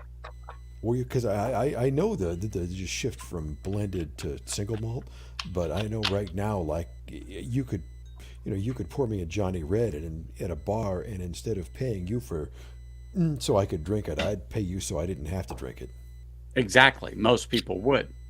And single malts didn't come into their own until about the 70s, give or take. Dustin and I talked about that a couple of weeks ago. And when it started to really come into their own and the single malts became more prevalent over a blended scotch. So, Is You know, Top they- Shelf they- still in chat? Top Shelf, you still in chat? yeah, well, I don't know. He was in there. So he told us about that Cadenhead, right? That we picked up at Total Wine. Yep. I've gone over to Greg's twice since he's had that thing, and we keep talking about, we got to get into that. And every time I get distracted with other bottles, I need to try that fucking 26-year-old. That's a 26-year-old Highland Park. I got to try that fucking 26-year-old Highland Park. Mm-hmm. You need to, because I had to pick up 2 more of those. Yeah, and I had to take them over to people. Dude, they're phenomenal. All right, gents, it's 2 a.m. I gotta hit the sack. Yeah, I'm All right, Brian. surprised See you Shane guys. hasn't turned into Hey, a Brian. pumpkin yet. Have a good night, man. love you, buddy. Love you guys. All right, Brian. Appreciate you. Thanks for popping on, man. Yep. Cheers, See you, Brian. gents. Nice live shot. He was talking to me when he said gents. Fuck the rest I of you guys. figured, because I know he wasn't talking to me or Dan. That's for damn sure. Oh, He definitely wasn't talking to Mr. Jackson over there, because No. I think we all know that. No. Oh my gosh. Speak of the devil. It's your fault, Shane. Did I do it? You did it. Hey, what's up, guys? What's up, you ginger bastard? You did it. I want to By try the way, these. he doesn't know. You rubbed the lamp and the genie appeared. Top Shelf Dustin is a ginger, which means he has no soul. Oh no. well, he's Boone gonna Hobbin try to- 12. Get that shit out of here. That's There fucking is swill. nothing wrong with that pour. That is swill. Get that shit out There of here. is nothing wrong with that pour. Look, the man is trying to do the best he can to replace his lack of soul with spirits. Sherried, spicy, Cast strength unpeated. 2022 Okay, edition. now you got my attention. You said it's unpeated. Mhm. Yeah, this is magic. Yeah? Yeah, this 2022 batch, if you've ever had like a 20-year-old bottle of sherry, Mm-hmm. it tastes like a whiskey version of that. Really? So I don't know which one Greg McDonald has. I know he has a Boone Hobbin 12 cast strength. He doesn't have this one. This just came out. Dude, you might be surprised. That guy is all over that shit. But I'll find out. Did If you he have it in the doesn't have last it- 2 weeks? Did you have it in the last Shane. 2 weeks? Shane, check on the floor by the sliding door. I bet you it's there. Exactly, dude. No, That guy, my point is, this literally just came out. he surprises me, bro. Like, I mean, I literally got this from the UK to my door like last week. That sounds like something Greg would do. I'm just going to throw that out there. Yeah, my point is, But I will find out. yeah, It may because be last last year's year. batch not nearly as good. Yep. Let me go off camera real quick. I got something I'm going to show you guys. Uh-oh. Uh-oh. If he pops up, with Remember, his this pants is a down, family channel. Do This not, isn't do Shane's not pay-per-view show channel. him if his pants are down. This isn't Shane's pay-per-view channel. That's right. This isn't my OnlyFans. That's Don't right. even try it. Don't do it. It's not Andrew Chance's, ASMR channel. This is the Bourbon Neophyte channel. That's right. I'm ready to kick him if he comes up with pasties and starts Oh, dude. twirling things. If I see any skin, okay. If I was twirling things, you'd have to watch. All right, so this is a bad way to do this because these are literally ice cold glasses of whiskey Okay. Cheers, Steve. because they were Cheers, sitting in Steve. my car because I just pulled them out of the car from driving home.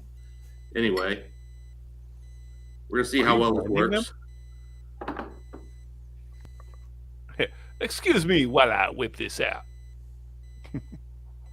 Hold on. Here we go. So here's our control. Drop of water. Clouded up there, didn't it? A drop of water. That didn't just cloud a little bit. And I mean, this is cast strength whiskey. I've never seen cast strength whiskey cloud like this. I mean, and again, this is ice cold. This is literally from 20 degree, like this is 20 degrees cold. And it's pretty clear. Drop of water and boom. Damn. I've never seen a whiskey do that before. Boona did not build the wood now. thing at all. Oh my gosh. That looks like King of Kentucky right there. That is King of Kentucky, baby. What's left of it? That's so rich and oily. Ugh. Oh my God. Yeah, it's but so good. basically, you've done the first step of chill filtering, right? We're getting it that cold, right? Because all the oils are going to coagulate. It's Well, just and that's the funny thing to me, because dumb I was off the kind of filter expecting it to come out cloudy to start with because it was so cold. I didn't think this would work, but yeah, it still worked. Wow. Yeah, I actually did the math and I figured out I've actually given away more than a full bottle of King of Kentucky so far. Yeah, boy. That's right. I saw that shirt and I've never bought a shirt so fast. Well, actually, another. Bill, with the whiskey dictionary, if you don't own a glass to mouth shirt, I don't know what you're doing with your life. This is such a good, like, I love this fucking. Mm-hmm. Yeah, was this Chris's work? I don't know who did. No, I don't think this. No, is that wasn't. That Was wasn't this him. Who did Saul's this? work? Do you know, Anthony? What's that? Who did this design? Do you know? No, well, no. I want to say Stahl. Yeah, Well, it's it's either Saul did it or Chris did it. One of the two did it. It's It wasn't Chris. fantastic. It wasn't Bland-Aid design. Okay, No, then, it yeah, wasn't then Bland-Aid. it's Saul, man. I got to talk to Saul about his work, man. He's killing it. Then I think that was Stahl. I very could be professional wrong. looking. Hey, Neophyte, let me see your logo again. Oh, okay. Look at that. Okay. I need to get me one of those. They're not available. Well, I need to get me one. I didn't say, hey, I understand that. I I understand. need to go to the store. I just said I need to get me one. Hook I me up. understand that. I got what you're throwing. You know, I mean, I I'm got gonna what hook you up you're with. I'm gonna hook you up with some King Kentucky. Yeah. See? So, truthfully, the only person that actually has one besides me is in the stream. Yeah. There you go. I see that. I need to know how I can be the third person in that. How many X's are there? It's not gay if it's a three-way. It's totally gay if it's two-way. Just saying. I'm gonna throw that out there. I just want to know how many X's are in there. Is it a triple X? One. I'm a big What? dude, but I'm not that big. 1X. Oh, that's right. You like to show that six pack. I forgot. I like to show my nipples. He calls it a keg, actually. Exactly. It's a cake. You're not wrong. Hey, neither can we, Richie. That's why we drink That's whiskey. right. Yeah, I tell you what, I'm always so messed up on Sundays after drinking at Mike's the night before, because it's like I get up early because Mike is a freaking morning person no matter when he goes to bed, and then I'm like driving home and I get home and I'm just like, all right, I need a nap. I need The a next nap. thing I know, it's 2 a.m. and I'm like, I think Now I've you're slept up. like 16 hours since yesterday, but they've been spread out. Wow. Mm-hmm. So, what would you say the hardest part of your job is, Dustin? The amount of cum that you have to guzzle, or the amount of dicks you take in your ass? Which is the biggest challenge? It's making sure I tickle all the balls without slapping. them. I knew that's why you're the professional. Right. It's always the things you don't think of, That's Yeah. right. It's those details, man. Yeah. That's why you're a pro, Dustin. And for a Cheers. You're small being such a fee, good you sport. too can help Shane on his private viewing channel.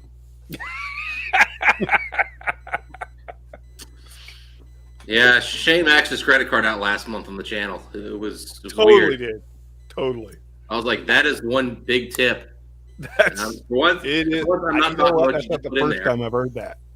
I don't have the cast strength, but I am going to pour the regular Boona 12.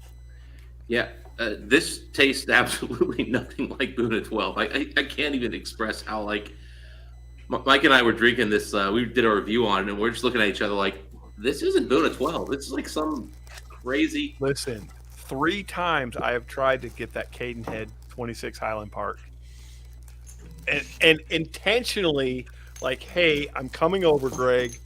Let's break that Cadenhead 26 out, and we get distracted by so many other things. I'm like, I need to try that Caden 26. Just be like, man, this is what we're starting with. Let's go. Dude, we get into what happens? He starts pulling out all these old pirate bottle ECs, and then we get into fuck it. We're all over the place, and I'm like, bro, come on, man, that Caden head, let's do it. We just haven't got into it. It's still sealed. That's just sad. It's probably one of the best bottles he's got, and he doesn't even know it. Well, we do know it. We talk about it all the time. We're like, oh, we got to get into it. But we always like, oh, well, we want to have a nice, clean palate. We want to make sure it gets the respect it's due. Fuck it. I'm just going to make it happen next time. Yeah. I will say this. This Bunnahabhain 12 beats the shit out of the 3 I just had. How does it compare to the Laphroaig affordable bottle. Oh, you can't compare with the Carchus and the Laphroaig. Really? Why not? Well, the peat level isn't even there. Wow. Okay, peat, but Yeah, it's overall experience. The 12 is like that your best daily drinker, whereas those Laphroaig Carchuses are like I'm just your gonna say, Friday night pour. They're it a is special definitely better as far as the sweet, salty smoke on there. You definitely have more brine influence, or the brine influence on the Laphroaig. Okay. And I really enjoy that with the sweetness, and then the smoke, how it comes in on the finish and just kind of wraps around everything, and it really encapsulates it well. And the finish is excellent on that Carchus. I make no qualms about the fact that Pete and I aren't necessarily best friends. However, that Carchus, which I did have in Vegas, I did quite enjoy. And if you remember, yes, I was do. very complimentary to that bottle. Well, you said it wasn't what you expected, because you did say Pete was not something that you had favored. And being that you said that about Laphroaig, which is what I expected it's not mildly peated by any stretch of the means. But it's really good.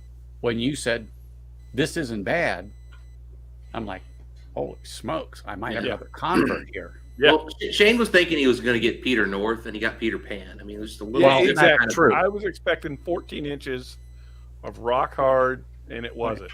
Yeah, it was like 8 inches of flaccid. It's a little softer. It was easier to get in. Yeah, yeah, exactly. I wasn't gagging, but it was like getting close. Dude, this thing's seriously gotten even cloudier and dirtier. I mean, you literally can't see through that at all. Wow. It's insane. Well, you would almost think that it would start to go back the other way, but. And how many drops of water is that? I mean, it was probably a little more than like a drop, because I poured from a glass, so it was probably a little inaccurate. But okay, he didn't have a straw. It's still over 50%. I tasted it. It's still over 50%. Hey, Mark. Good night. Cheers, great Dan, job. do you like scotches? I don't know that you drink any. I've not seen you necessarily drink any scotches. Yeah, I do. Enjoy that King of Kentucky too, Mark. My experience with them is very limited, though. It's usually peated Isla is like the only thing I've really drank much of. I have noticed in the bourbon community, more people get into it with peated cask strength whiskey than anything else. I mean, Shane, you're not that you're like abnormal in the world of whiskey, but among like the whiskey too, for some reason, you're kind of on you're the opposite. It's weird. Well, here's the thing. I don't. For me, I don't really enjoy those medicinal, astringent tones. And I get that. That sometimes that, and I'm going to say the Band-Aids and the iodine on the peat, it's just not something that's pleasing to people. And I got that, because everybody that has tried a peated scotch for the first time, that's the majority of it, what they get on it. It's very medicinal. I can get that you suffer through that and then you go on this crazy flavor roller coaster and it's really cool. I get that. But then I ask myself why? Because I don't have to. Well, that's the thing. Like I've never felt like I'm suffering through it. Like I was drawn to it. Well, I was dabbling with scotches before I was even into bourbon because I started drinking Irish when I was like 21, and then tried some scotch and Japanese. You know, like back in the earlier days of drinking whiskey, it was just kind of a mixed bag. I think the key is to just sort of find a different peated profile and see if you like that versus trying to enjoy one you don't like. If you don't like Laphroaig, like I didn't like Laphroaig until I was what I would consider a fairly advanced Scotch drinker. Mr. Great and I love peat. Shane really appreciates all the accolades, that's for sure. Yeah, like the first time I had Ardbeg 10, I didn't really like it, but the first time I had Laphroaig, I loved it. You know, the opposite for me. I loved Ardbeg day one, didn't love Laphroaig's. I mean, loved Lagavulin. Now that one, that's the one that brings everybody together. Quintessential Lagavulin. Now, see, you say that, I disagree. I'm not a big Lagavulin fan. And that's fine. You know, another whiskey that really got me into it, and you can't just go pick up, was one of the What about not being a Lagavulin fan? I mean, we can't have somebody like that on here who openly says that. I mean, really? Unreal. Well, one of the early whiskeys that really kind of blew my mind was Flaming Heart. It was the 5th anniversary, I think, or 50. And it had like 20% of the whiskey was like 30-year-old Kalila. Another like 20% was 15-year-old Kalila. And then, you know, it had other crazy awesomeness in it. But it wasn't super peaty because, I mean, basically 50% was peated. But Kalila's like one of your easier, more approachable peats. It's still high peat, but it's just it's more manufactured, which makes it less. It's softer is what I like to say. And but I tell you what, that light smoke just added such a layer of enhancement to the rest of the whiskey that I was in love, man. Hey, what are you pouring there?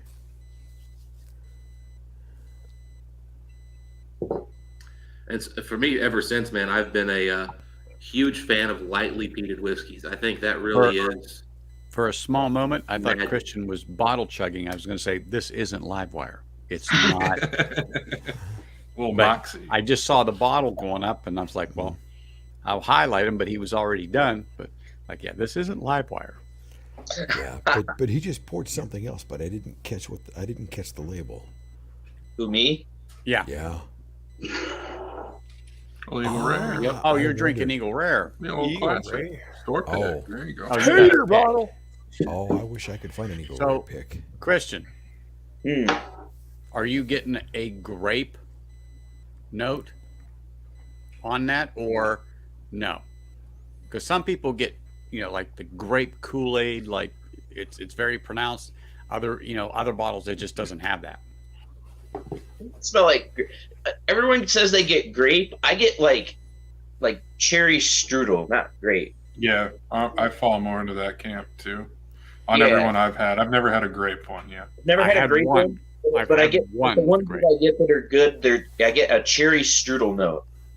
That's what I'm getting on this one. The last one I had was a pick that was like, it was like an old fashioned premix in a bottle, like cherry and orange. It was, it's interesting. So I'm going to answer Richie's question about a finished whiskey. Finish of the year. I'm going to grab this one that I'm just drawn to it right now. And I have always this High West double rye that's finished in a peated Scotch barrel. This is the one, and I don't know if you heard me say it earlier, but this is what turned me back to peated Scotch, was this bottle right here with the whiskey that's in it. And that got me to go back to the peated Scotch. I still enjoy it. It has a funk to it that I still can't quite figure out what the heck it is. But this is the finished one that kind of, so far, if you ask me, I don't want to say is my absolute favorite so far this year, but it was the one that turned me this year. I don't know if anybody else has one, but I think a no-brainer for me was the 4-gate 4x4. Ah. And I'm not generally a fan of rum finishing at all, but the way that worked with that MGP was just, maybe it was just, I was shocked how good it was, but man, I liked it. Well, once in a while you get that bottle that when you take those first couple of sips, you grab the bottle and go, what in the heck did I just drink here? Yeah. And, you sit there and you enjoy it. You pour your second one and you go, oh my gosh. First pour, second pour, it's like, this is pretty darn good. That really was a surprise hitter. And I actually think you can still get a bottle of that on Steelbach. Just heads up. They only made like 900. I think there's still a few out there. Mm-hmm. But I'm happy with this Boona 12 right now, so that's all I care about. I love how your channel's Bourbon Neophyte. You almost never drink bourbon, Anthony. Well, he's a neophyte at bourbon. He's experienced What was this? Scotch. That's not bourbon. That'd be a rye. That is Some parts not maybe bourbon. bourbon. And straight bourbon and Scotch. And therefore, it is not a bourbon, sir. It's American whiskey at best. No, there's And bourbon in it. I had another rye. I mean, That's I was doing absolutely this, not bourbon. I was doing this for Whiskey Mountains because I know how she loves rye, especially High West. You really like rye. Yeah, I mean, she really needs to rye. branch out and drink something other than rye occasionally. I agree. Like, Yeah. I tell her, she needs to try a good Scotch once in a while. But dude, that girl will drink some scotch if you give her I'm the gonna right tell stuff. you right she'll now, smoke it. what do you think all this is? Yeah, that's Scotch down there, but But you don't ever drink it. I do too. Well, not on I street. do too. I mean, that's bourbon. That's bourbon. All Okay. of that up there is bourbon. Booker's is sitting up there, and It's all my show Still pieces. Austin, It's all show pieces, Iron Anthony. Root, Smoke Wagon, Bardstown, Redwood Okay. Empire. I mean, He didn't say you don't own bourbon. He just said you aren't drinking it on channel. I drink it. I drink it. But you know what's funny though? The majority of the people ask me about Scotch. It's because of the hat. They just It's assume gotta you're be. one of those hoity-toity Gotta be. Scotch drinkers. Well, Anthony, now I need If to you ask see if about you had a Scotch. hat like C. Jackson over there, you'd be like, "No, you're a fucking bourbon drinker." Yeah. I was gonna say, wait a minute, I do. I don't. I don't have it in here. I'm like, I got a regular ball cap somewhere. I don't have it in here. Yeah. Anthony, now I need to ask you about Scotch and rye. Johnny Walker has a high rye. Have you tried it? Don't get it. Okay. I love Not even rye, at 20 but, bucks. Okay. Thank $20. you. Wow. How bad is your whiskey if it's not even worth $20? Got one for you here, Yeah, Shane. that's an indictment. Ooh, what is that? Good thing to Oh, smoke. it's so blurry. Hold on. Give his camera a second to focus. Back it up, back it up, Back back it it up. up, back it up. There. A little bit Hold more. on. Lion, It likes to focus when you're close. Here we go. Cannon Gate. Independent bottler here. Okay. Distilled in Bardstown, Kentucky. Okay. American Oak Barrel. Bottled 8 years in Kentucky. Scotland. Bottled Maturity. in Scotland. Yeah. So maturity, Kentucky and Scotland. So they So shipped, it was distilled in Kentucky, shipped over to Scotland. shipped and distilled and barreled in Kentucky. So they actually shipped to matured it Scotland. partially in Kentucky, and then they sent it to Kentucky in barrel. Jeez, that just tells me it's over fucking priced through the roof. What's pricey? Slow age. Yeah, why ship it to fucking Scotland at that point? And Well, then ship it I'll tell you back. this. This is 11-year Heaven Hill bourbon. Okay. Yeah. It is the most. You can't mistake it from being Heaven Hill, but it has these different flavors, and it comes in. It's a little lighter in color. It's not Yep, I see that. just a little lighter. It's incredible, Incredible. absolutely incredible. You say that, but you're not even barely past the shoulder. So how incredible is it? I'm past the shoulder, buddy. I said barely. I said barely. All right. I got it on Wednesday. Oh, okay, fair enough. I'll give you that then. I got a Wednesday. I mean, if you're a true alcoholic, that thing would be half gone. So let's just be honest. I got 4 bottles on Wednesday. Damn. There you go. Salute, my friend. Salute. Now, mind you, this hasn't just been me drinking it. This was over at Mike's house. He literally scoffed at it like, dude, we're drinking all this great stuff, and you're bringing me fucking light-colored bourbon. It's not even dark. And I was like, he goes, what is this, really? And I'm like, it's 11-year Elijah Craig barrel proof that was finished in Scotland. He goes, Now that's something that's interesting. okay, I'll give it a try. Very interesting. And then he tried it, and afterwards he goes, all right, you win this one again. Because I got to stop questioning your bourbon. You usually tell me if it's going to suck. I was like, nah, dude, this thing is cool. All right. But yeah, it was about $1.80, so it is overpriced. But given what they had to do to make it, you're paying for train. I mean, there's a lot of shipping costs there. A lot. That's probably yeah, they had to ship a full shipping barrel of bourbon to the UK. Mm-hmm. And then back. Well, they bottled it in Europe, so I mean, I had to have it shipped the bottle. Just the bottle had to come back, which is actually more expensive. Well, you say that, but the thing is, there's no taxes that get charged when they ship the bottle back. Whereas there's a lot of taxes when the barrel comes back to be bottled. I was just thinking the glass is heavier than the barrel. But, yeah, but you avoid those. Let me tell you, it's cheaper to buy whiskey in the UK in general than it is to buy. That is true. I know that. If I buy scotch, if I find something like, say, a Laphroaig 25, Laphroaig 25 in the US is going to be $1,000, $1,200. If I buy it in the UK, it's going to be $500-$600, and shipping is going to be $25-$30. Yep. So I'm better off buying it in the UK. You know what? I tell you what, if you want some of those Buffalo Trace kosher editions, they're way cheaper to buy in the UK and ship over here. Unless you found that one store that's giving you retail, because I've never seen it. I've seen those bottles 6 different times on websites over there for $40 plus shipping.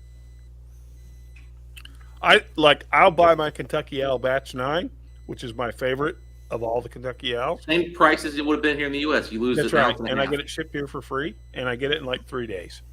In the UK. Nice. And they've got plenty of it.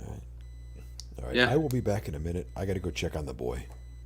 Yeah, no, I mean, it used to be I would actually, if I had to, I'd buy my Four Roses LEs overseas and pay an extra $100, but so?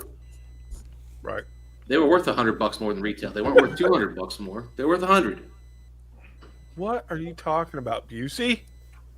Richie Z wants to know why, you're bothering everybody, Shane.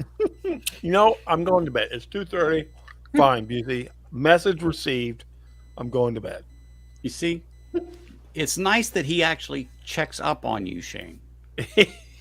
I mean, if you think about it, Jason has a great heart. It's big. Well, it works hard. Heart. We're talking about his heart now. Yeah, it's what I'm talking about. It's huge. That's what I figured. I just wanted to clarify that you were talking about his heart. But it is 2:30. Do you think he's got another part? If you took him home, would you understand? His vagina's pretty big. You think his genitalia is the size of a Pringles can? His vaginal lips are massive. Are you saying if he peed next to old John Holmes, he'd start crying?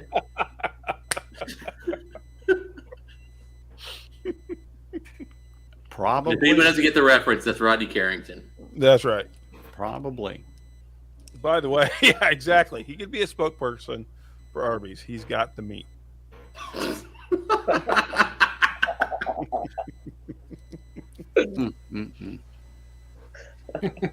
going to end my evening with the. I believe Arby's though we've got the meats. There you go. Yeah. More than Macintoshes. Didn't you get those from the Moose? These I got from the Moose. That's what I thought. I said I'm down to this one, which is that far gone, and I've got one more. And he sent me I don't know how many, a shit ton. They're so good. If you guys can ever get your hands on these, I'm telling you, as a bourbon drinker who likes the caramels and the toffees and the chocolatey, vanilla-y thing, yeah, this thing is just fabulous. That's weird. It'll fuck your teeth up. Don't chew it. Don't chew it. Yeah. But anyway, I Dan, I love you. actually- Mr. Jason Jackson, had satisfaction, all the action. Love you. Yeah. Just Justin. heads up again, Shane. Go buy yourself 2 of these, buddy. You will. But I'm going to try and get my hands on a Bourbon 12 cast strength 2022. You want the 22? We'll Go try get and make yourself that 2 of these. What was the price on that about? $72. Wow, that's a fucking steal. That is. 12-year cast strength anything under $80, I'm all in. Well, and not just that, but Mike and I reviewed it. Spoiler, we're both in the at 90, I think. Okay. We don't give 90s out to $200 bottles usually. Wow. So I'm looking forward to it. I mean, this is just Deliciousness. yeah. I I love told you, Mike owed me about $200, and I was like, "Hey, man, It's you put it in always a- great having order anytime story soon?" time Yeah, I was distillery like, on here. let's just get a bunch of these. That'll cover my 200. Anthony, thanks for going live tonight. I love you. Oh, dude, it's great to Andrew have you on. Chance, well, piss off for not being on stream when I'm leaving. So, anyway. But I love you guys, seriously. You guys are the best. This group, these people in chat, just in general, you make Whiskey Tube enjoyable for me. Just so you all know, he said that on Livewire too. I did not. I know you did. I I'm did not. busting your stuff. Go back and watch the restream. Thanks, Shane. We'll see you. Let me know Sure, when Shane. Thanksgiving and Christmas is coming. I need to do a collab with Dan on drums. Yeah. I need him to Yeah. teach me some shit. Oh, he'll It'll teach be- you some shit, baby. Don't you worry. You have no idea what he can do with those sticks. Remember, right. Shane will post his private link. Absolutely. That's right. Yeah, it's always great to have Shane on. I mean, and I'm always excited to hear what Storytime's doing and some of the stuff that he has that's coming out. And I always talk about Christmas. In other words, the bourbon that he put out last Christmas at this time, you put out Thanksgiving, then Christmas. It truthfully was a terrific pour. I mean, it was everything you could want. I'm so sorry I just didn't have more of it. It was truly a great, great bottle. I mean, the chocolate was like nothing I had ever experienced. It was so pronounced. But anyway, so he does do some good stuff. He really does produce some good stuff. That's for darn sure. I'm I guess glad everything you is were all produced. copacetic over there, Mr. Chance. Say he It finds is good stuff. well, my Good. my son's insulin pump has not been doing well today, but it's doing good right now. So everything is great. Perfect. That's the important thing. Yeah. That is for sure. But that cash strength that you got, Dustin, that is something that I would be very much so interested in.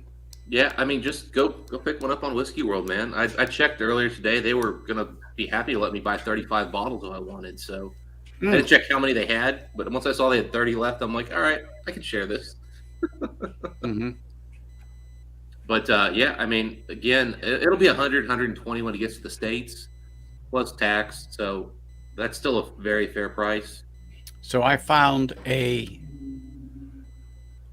Scotch 18-year-old independent for like $90.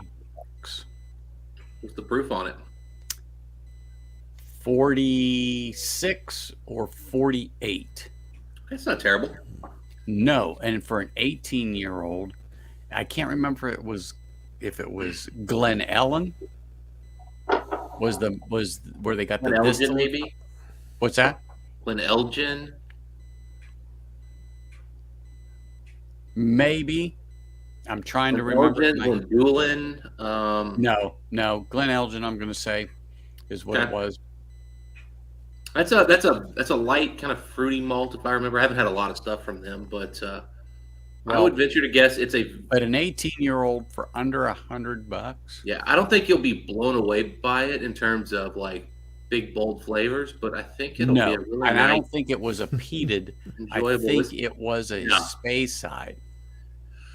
All the Glens are pretty much going to be space side. It's a region. Effectively, Glen was essentially a Well, region. this one was a single malt. I'm sure of that. I No, thought yeah, it was a sure. blend to begin with, but it was not. It is a single malt. Yeah. So Anyway, Yeah, 98% sure. if you go back and you look at like Scotch history, the Glenlivet, got to keep their name, but like a dozen plus other distilleries actually called themselves like the Glenlivet Abelauer, the Glenlivet Yes. this, yes, that, I and know the what other. you're talking about. Yeah. So that whole Glen area was sort of its own little region within Spain. I don't know the full history on that thing, so don't quote me too much here, but the Glen is kind of like, I think it's like the valley or something. In that area, there's a ton of distilleries, and they're all what I would call simple, fruity, enjoyable, but with a bit of age, they can get really nice. Just really nice. Mm-hmm. Well, this Boonhaben 12 was really nice. And so now I have to come up with a last pour of the night. So you were talking about Springbank earlier. Oh, you got Springbank? Yeah, I got a Springbank 10 at 2016. Ooh. Yeah, really great bottle. Whiskey Nose hooked me up with that some time back. Well, exactly, yeah. I was getting ready to say, did you get it from Whiskey Nose? Because I know he stumbled upon a bunch of those old black boxes. Yes, he did. I don't think you definitely need to splurge and get one of the new ones to compare, just for the fun of it. Well, I can get one of the new ones for about $89, I think it is. Buy. Yeah. They're 100 everywhere nowadays, so Yeah. that's a I good get one price. for $89. Matter of fact, Andrew and I were at the shop today that had it. Yeah, go pick yourself that up, man. It's a really, you need that one into the collection for the archive and the tasting down the road. They might go up, man. I'm scared. Oh, everything's going up. There is no ands, ifs, ors, or buts. Well, I mean, they might go up beyond inflation. That's my concern. And I think, Andrew, that was an online purchase. However, when we go there, if you mention it, they'll give it to you. Yeah, because they do it all the time for me there. If I say, well, hey, it's online for this. Oh, no problem. Boom. So just letting you know. I recently No, I discovered I actually appreciate do have a limit to what I'll spend on a Springbank. Either that or you just got to stand in the store and order it online and then pick it up. I've done that in a store before. That makes sense. Well, actually, I had a store where like their credit cards machine went down, and like I think their Visa was down. I looked at my wallet, and all I had was a freaking Visa, and I'm like, "F, I don't have any Master." Well, okay, I had a work Mastercard. Right. Oh wow, that thing's gone yellow. Even that thing's been in the sun. It's a good thing that box was on it. That could have ruined that whiskey. But this is the Springbank I'm going to pour for my last pour of the night. We'll see how Richie's going to top it with his last pour of the night.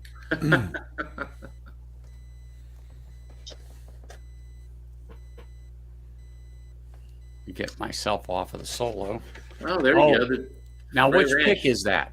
Is that That's dark as heck? What is that? A special edition? Yes, it is. Wow. Oh, that's the one we were talking about today. That's the first pick liquor lineup 2 did. Yeah. Yeah, that was phenomenal. That frickin' pick. That was before I really realized how damn good those picks were.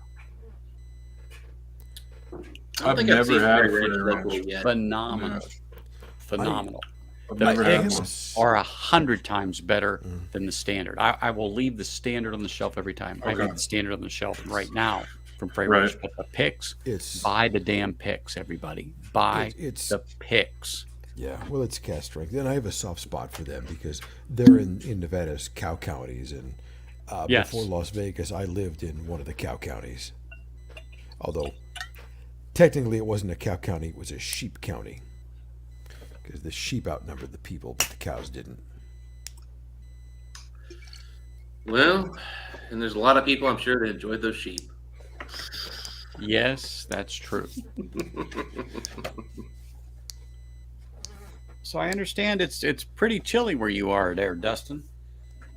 It got really cold this weekend. I mean, it got like, I think I was like 17 up in Columbus yesterday. I was not expecting that and I think we're going to be at 50 on Tuesday. So, Well, it got cold. Andrew and I this morning at 6 a.m. we were at 36 or 37. We got up to almost 58, 60 today.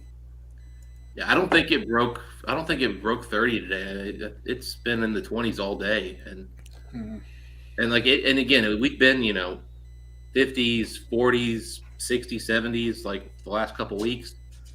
So it got cold fast, and let me tell you, there's a difference in 30 and 17. There's a real difference. I felt that the last few days. It was, around 30s, which is fine. And even like 17, I don't think is that bad comparatively, but like when the wind was blowing like it was, my gosh. Brutal. Yeah. Brutal cold. There's something that happens. I don't know what the exact number is, but somewhere when you start dipping below 25, where the cold starts to hurt a little bit on the skin.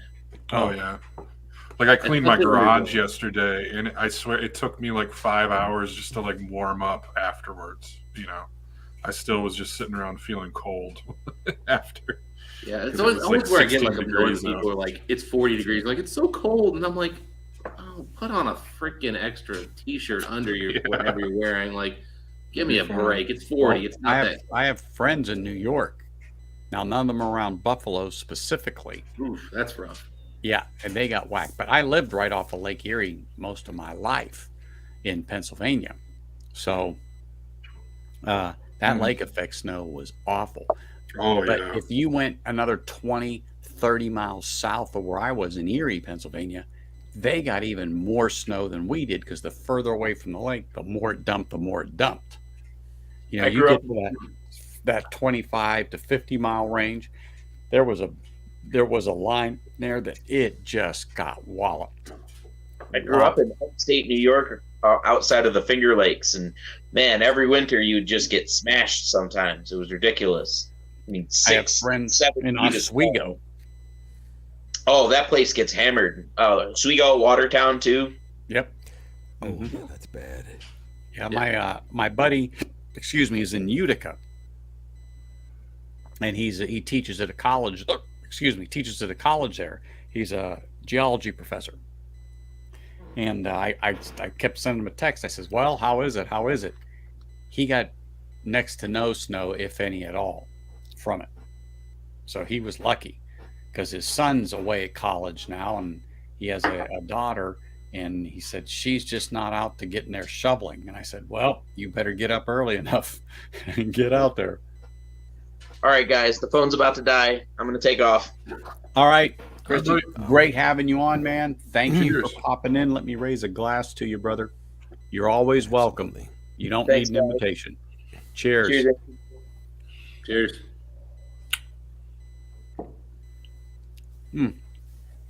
Yeah, where I grew up was in Lexington, and the weird thing with Lexington is you don't really see it on the map, but there's essentially like what they call the knobs, which are just kind of, they're not tall enough to be mountains, but they're hills kind of surrounding the city, and it's just enough where it kind of makes Lexington a little bit warmer, and a little less like snow prone.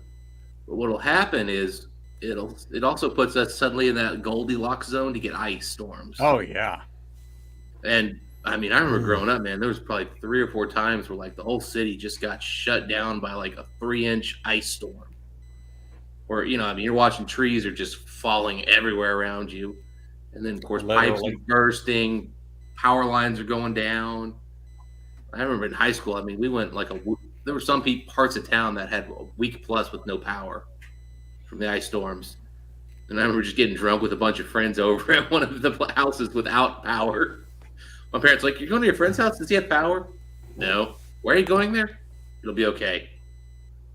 Well, we have a fire pit. We're like, what? Now we're going to drink. I didn't think you had anything left in that infinity bottle, Richie, because that's one of the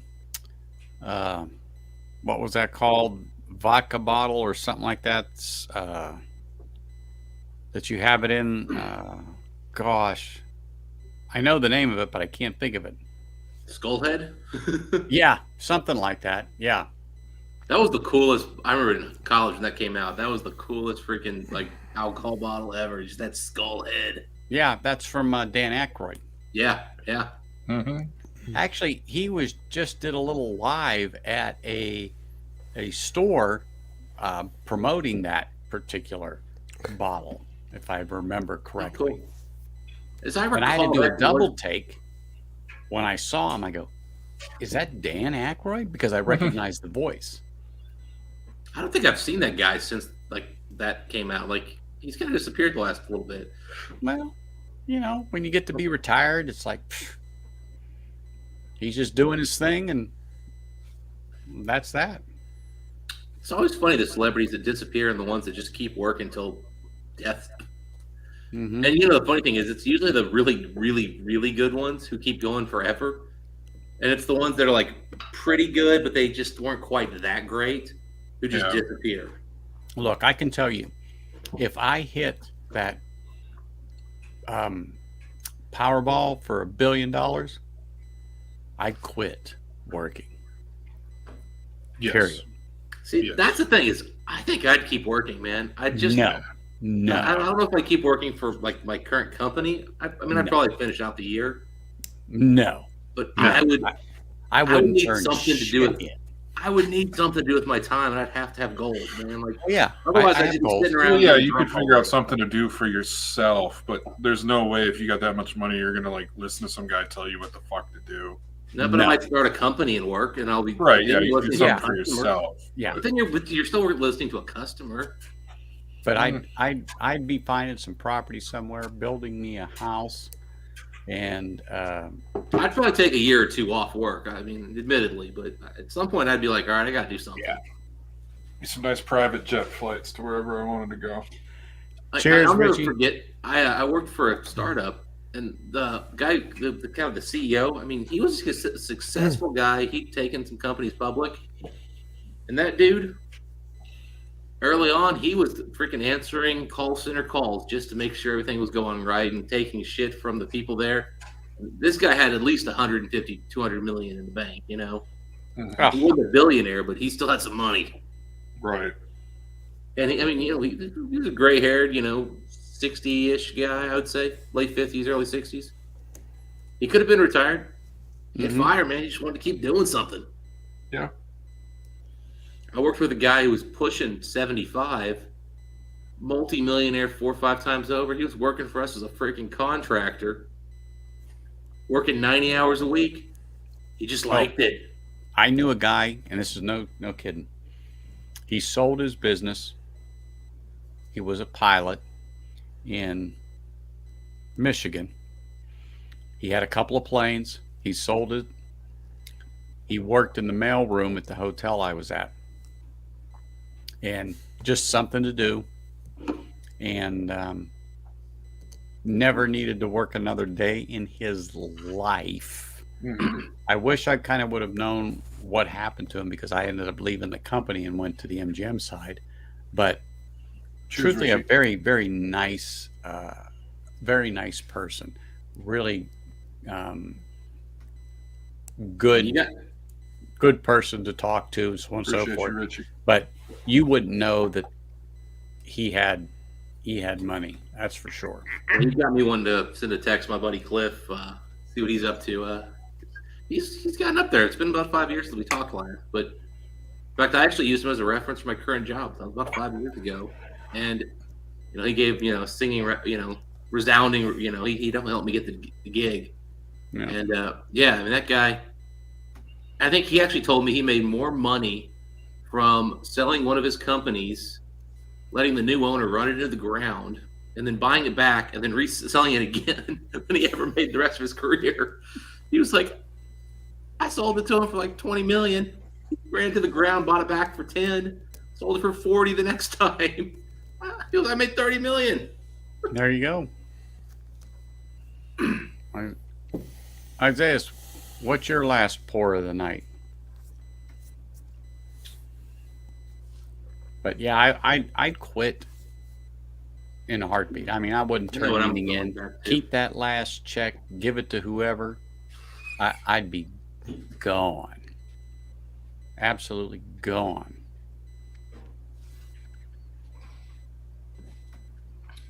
Yeah. B. Bauer, what's going to be your last pour of the evening?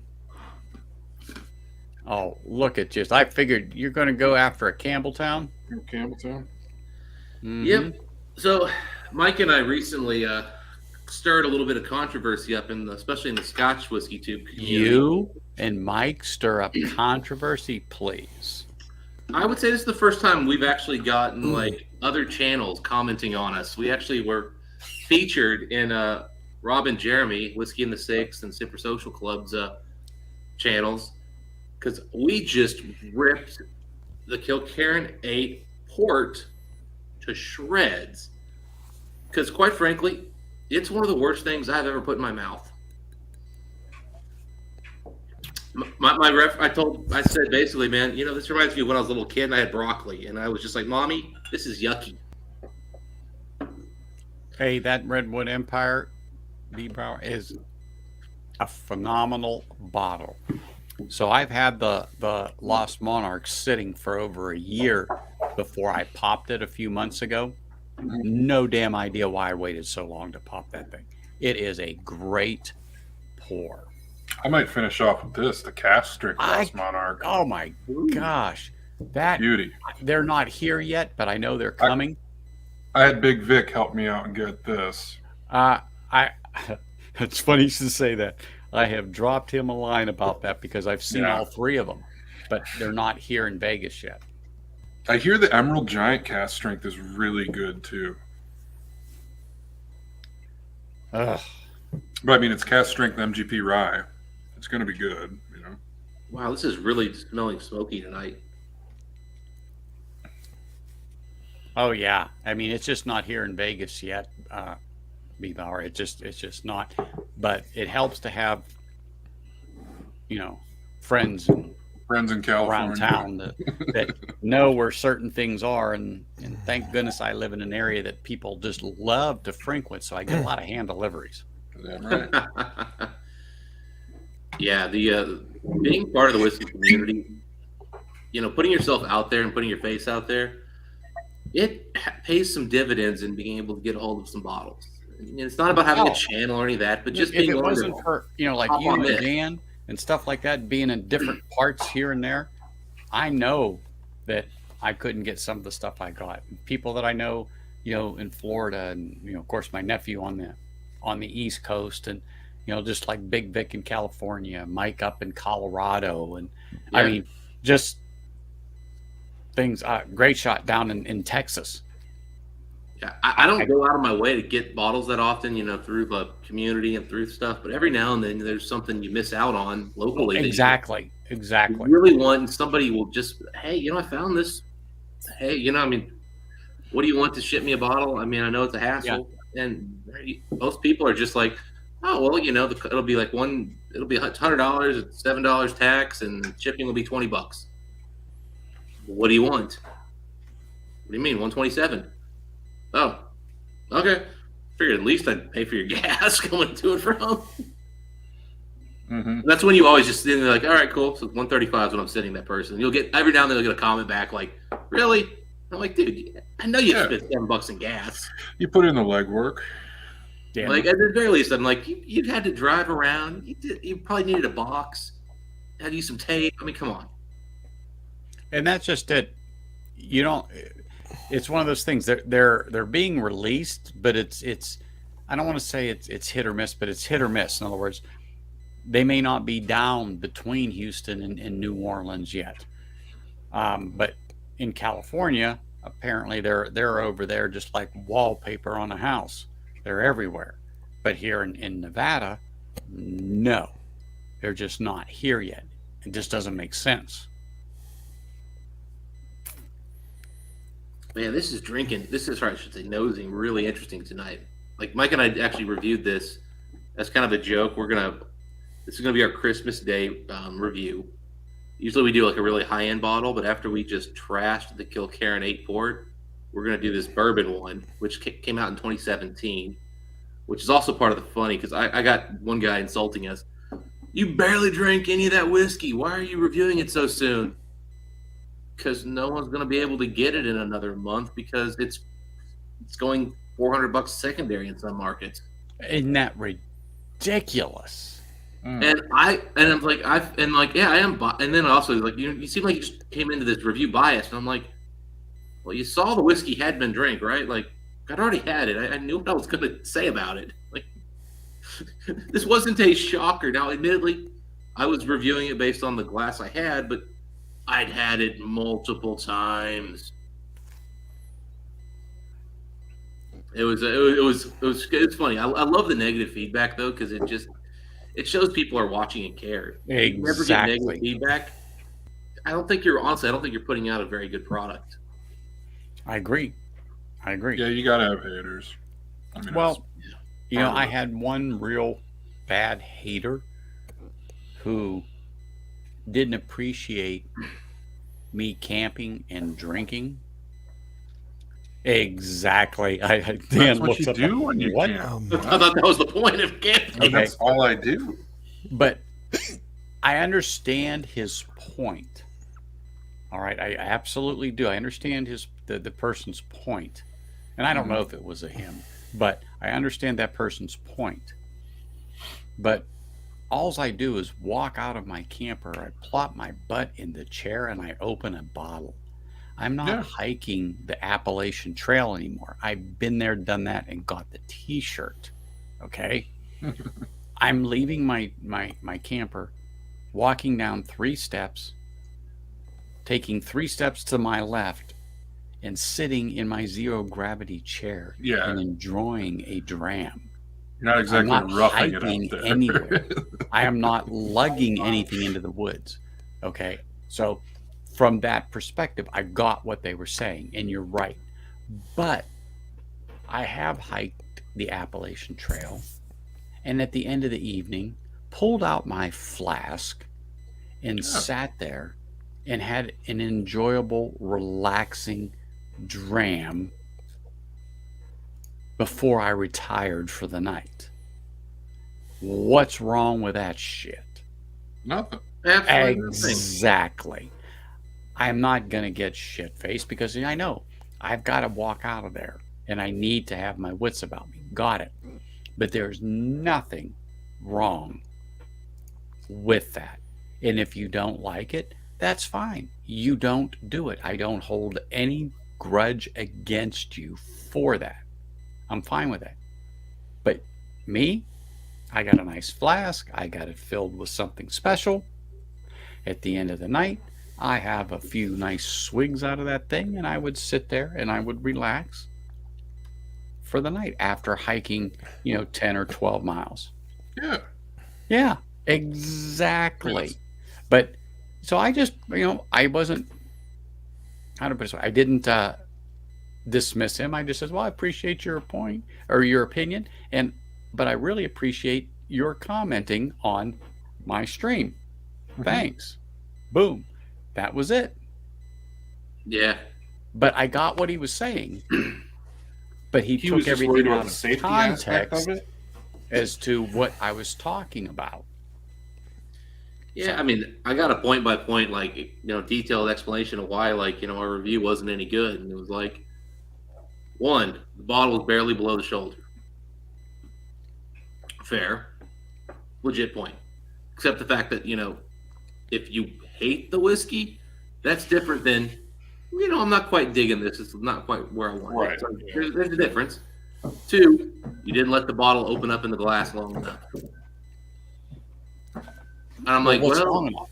5 minutes? 20 minutes? What's long enough? Yeah. And my response was, I'll let you in on some secrets here. But when I bought the bottle, my second poured it into a glass, tried it after an hour in the glass, tried it after 2 hours in the glass, put a cap on it, came back after 12 hours, tried it.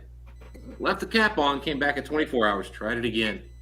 I think I let it open up. My opinion didn't change. Exactly. It's like people don't seem to kind of grasp that, a review is somewhat of a post-mortem on what you've already kind of thought of a whiskey. Nobody's going in usually on like, well, just crack this bottle open. We're going to give you a final review. Well, the whiskey that I had tonight, the Campfire on the High West, when I first poured the initial neck pour on this thing, I capped it and let it sit. I know it was 20 minutes, if not a little more, and let it open up in the glass before I tried it. And now I've got the cap on this. It's going to be over a week before I come back to it to see if it if it changed any bit. And the only other person that's had something out of this specific bottle was Andrew. I gave him a sample today when we met up, so we can do this stream together. And I will see how this goes. And you guys can see it's way down past the shoulder. Shoulder. Thank you. Oh my gosh. Why can't I spit that out? Yeah, man. And I've only had this thing professional ASMR guys to talk. Yeah. I've only had this thing for 24 hours, and I don't know, we got it past the shoulder a good bit. So I'm going to see how this thing opens up. And like I said, I like the bottle. I think it's good. I don't know if I will run back and get a backup right now until I have the sample come from the previous years, because I really do want to try that and see, oh, holy shit, previous years was great. Why did they change it? But who knows about availability as far as exactly money, but also availability of the distillate that they originally used. So who knows?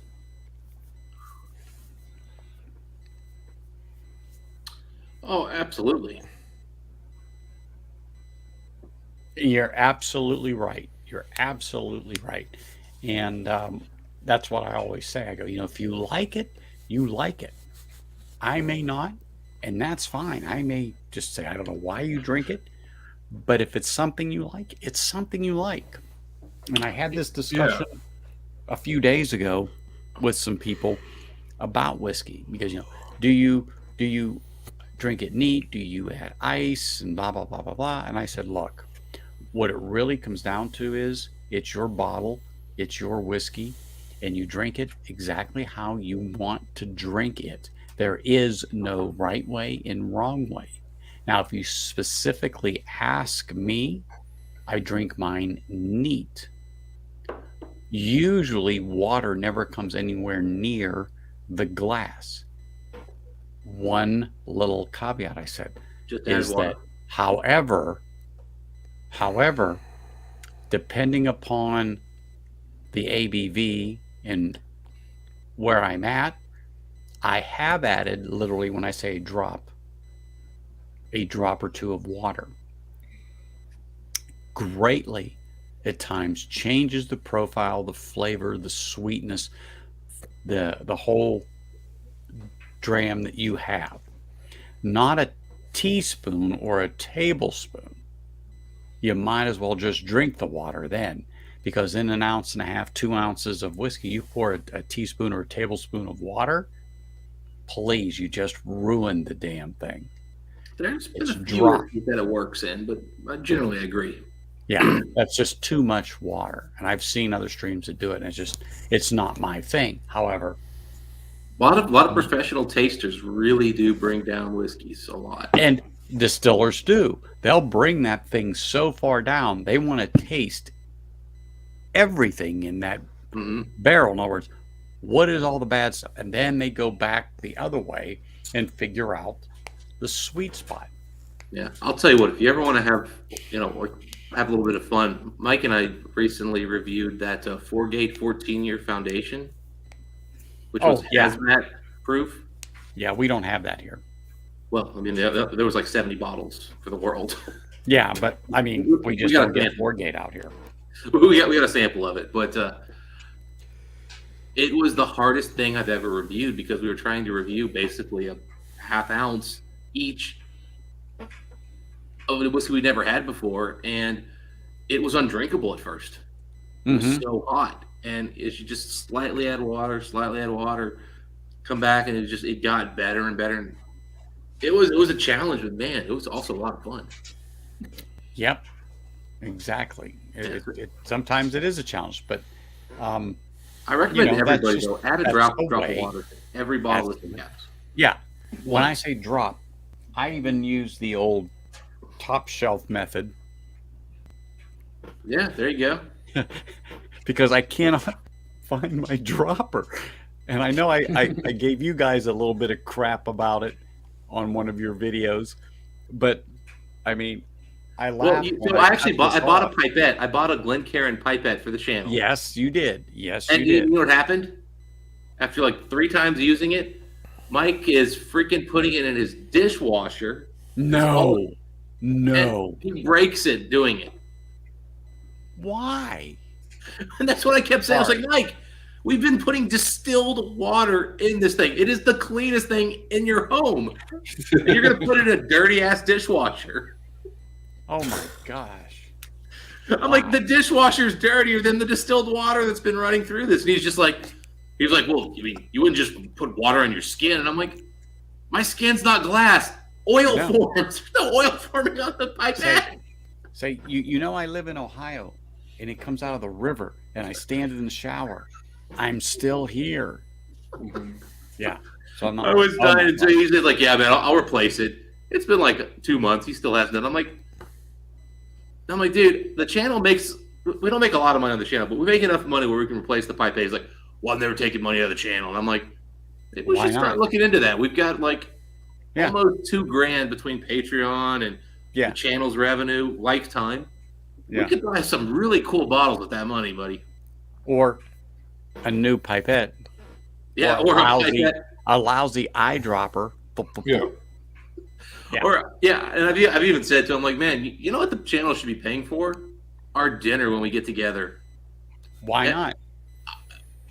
I don't think there's a single person who's involved in like a Patreon or something or super chatting that would be like, you know, it's a terrible use of my money. When these guys get together, when Dustin drives 100 miles to go to Mike's house, he gets a free dinner that we help support.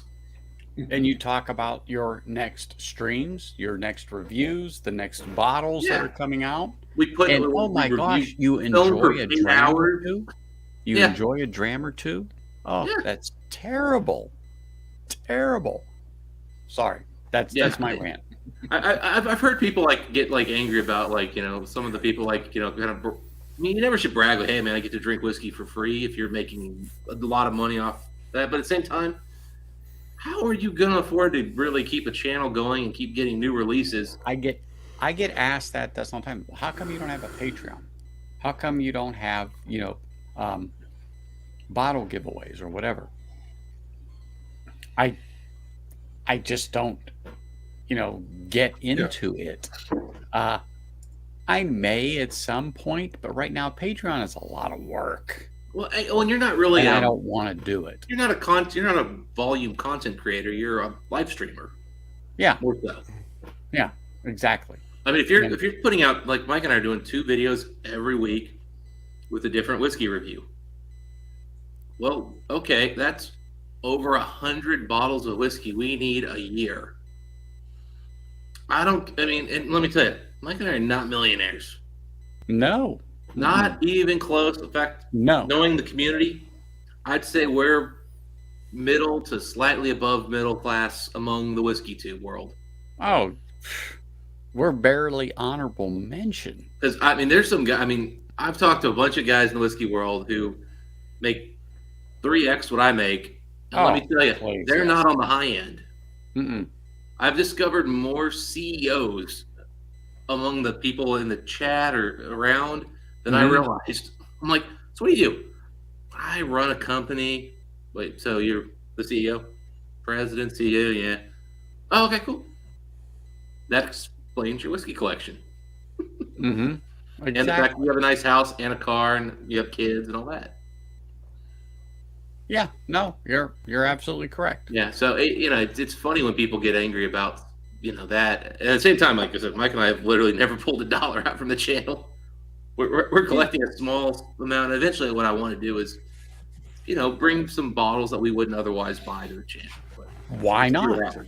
Why not? Do it. And then you know what we might do? We might give out samples of those bottles we buy with the money in the channel. We might ask for a $5 super chat to be part of that. And when that money will be done with, Yeah, we'll do the same thing again. absolutely, absolutely. Keep it going. By the way, I just shipped out Springbank 25 samples to some people who put some money into the super chats. Let me tell you, it was $1,100 for that bottle. I did not make any money off that. But you know what? It's okay. No, it's okay. It's no big deal. It's just like, yeah, it's the whole thing. It's the experience. You've had it. You shared it with some of your people that support you, your subscribers or your Patreon. Boom, there you go. That's the whole deal. That's it. But on that note, I'm going to close the stream. Hold on on the panel here. But I'm just going to say, hey, I'm going to raise my glass because I filled it up with a little more because I got a little overzealous and I drank my last pour. So I poured some more in here and just want to say thank you to everybody in chat. Thank you to everybody on the panel. It was great. Andrew, thank you for meeting me today. Thank you for joining me. We're going to do this definitely again. And I look forward to seeing everybody soon. And just FYI, there is a possibility that I will not be streaming this coming Sunday because it'll be just after Thanksgiving. So it just depends on everything going on here at the house with family. I may not, who knows. But if not, and I don't get to see you, have a great Thanksgiving, everybody. And cheers. Cheers, everyone. Cheers for sure. Yes, looking forward to it. See you guys.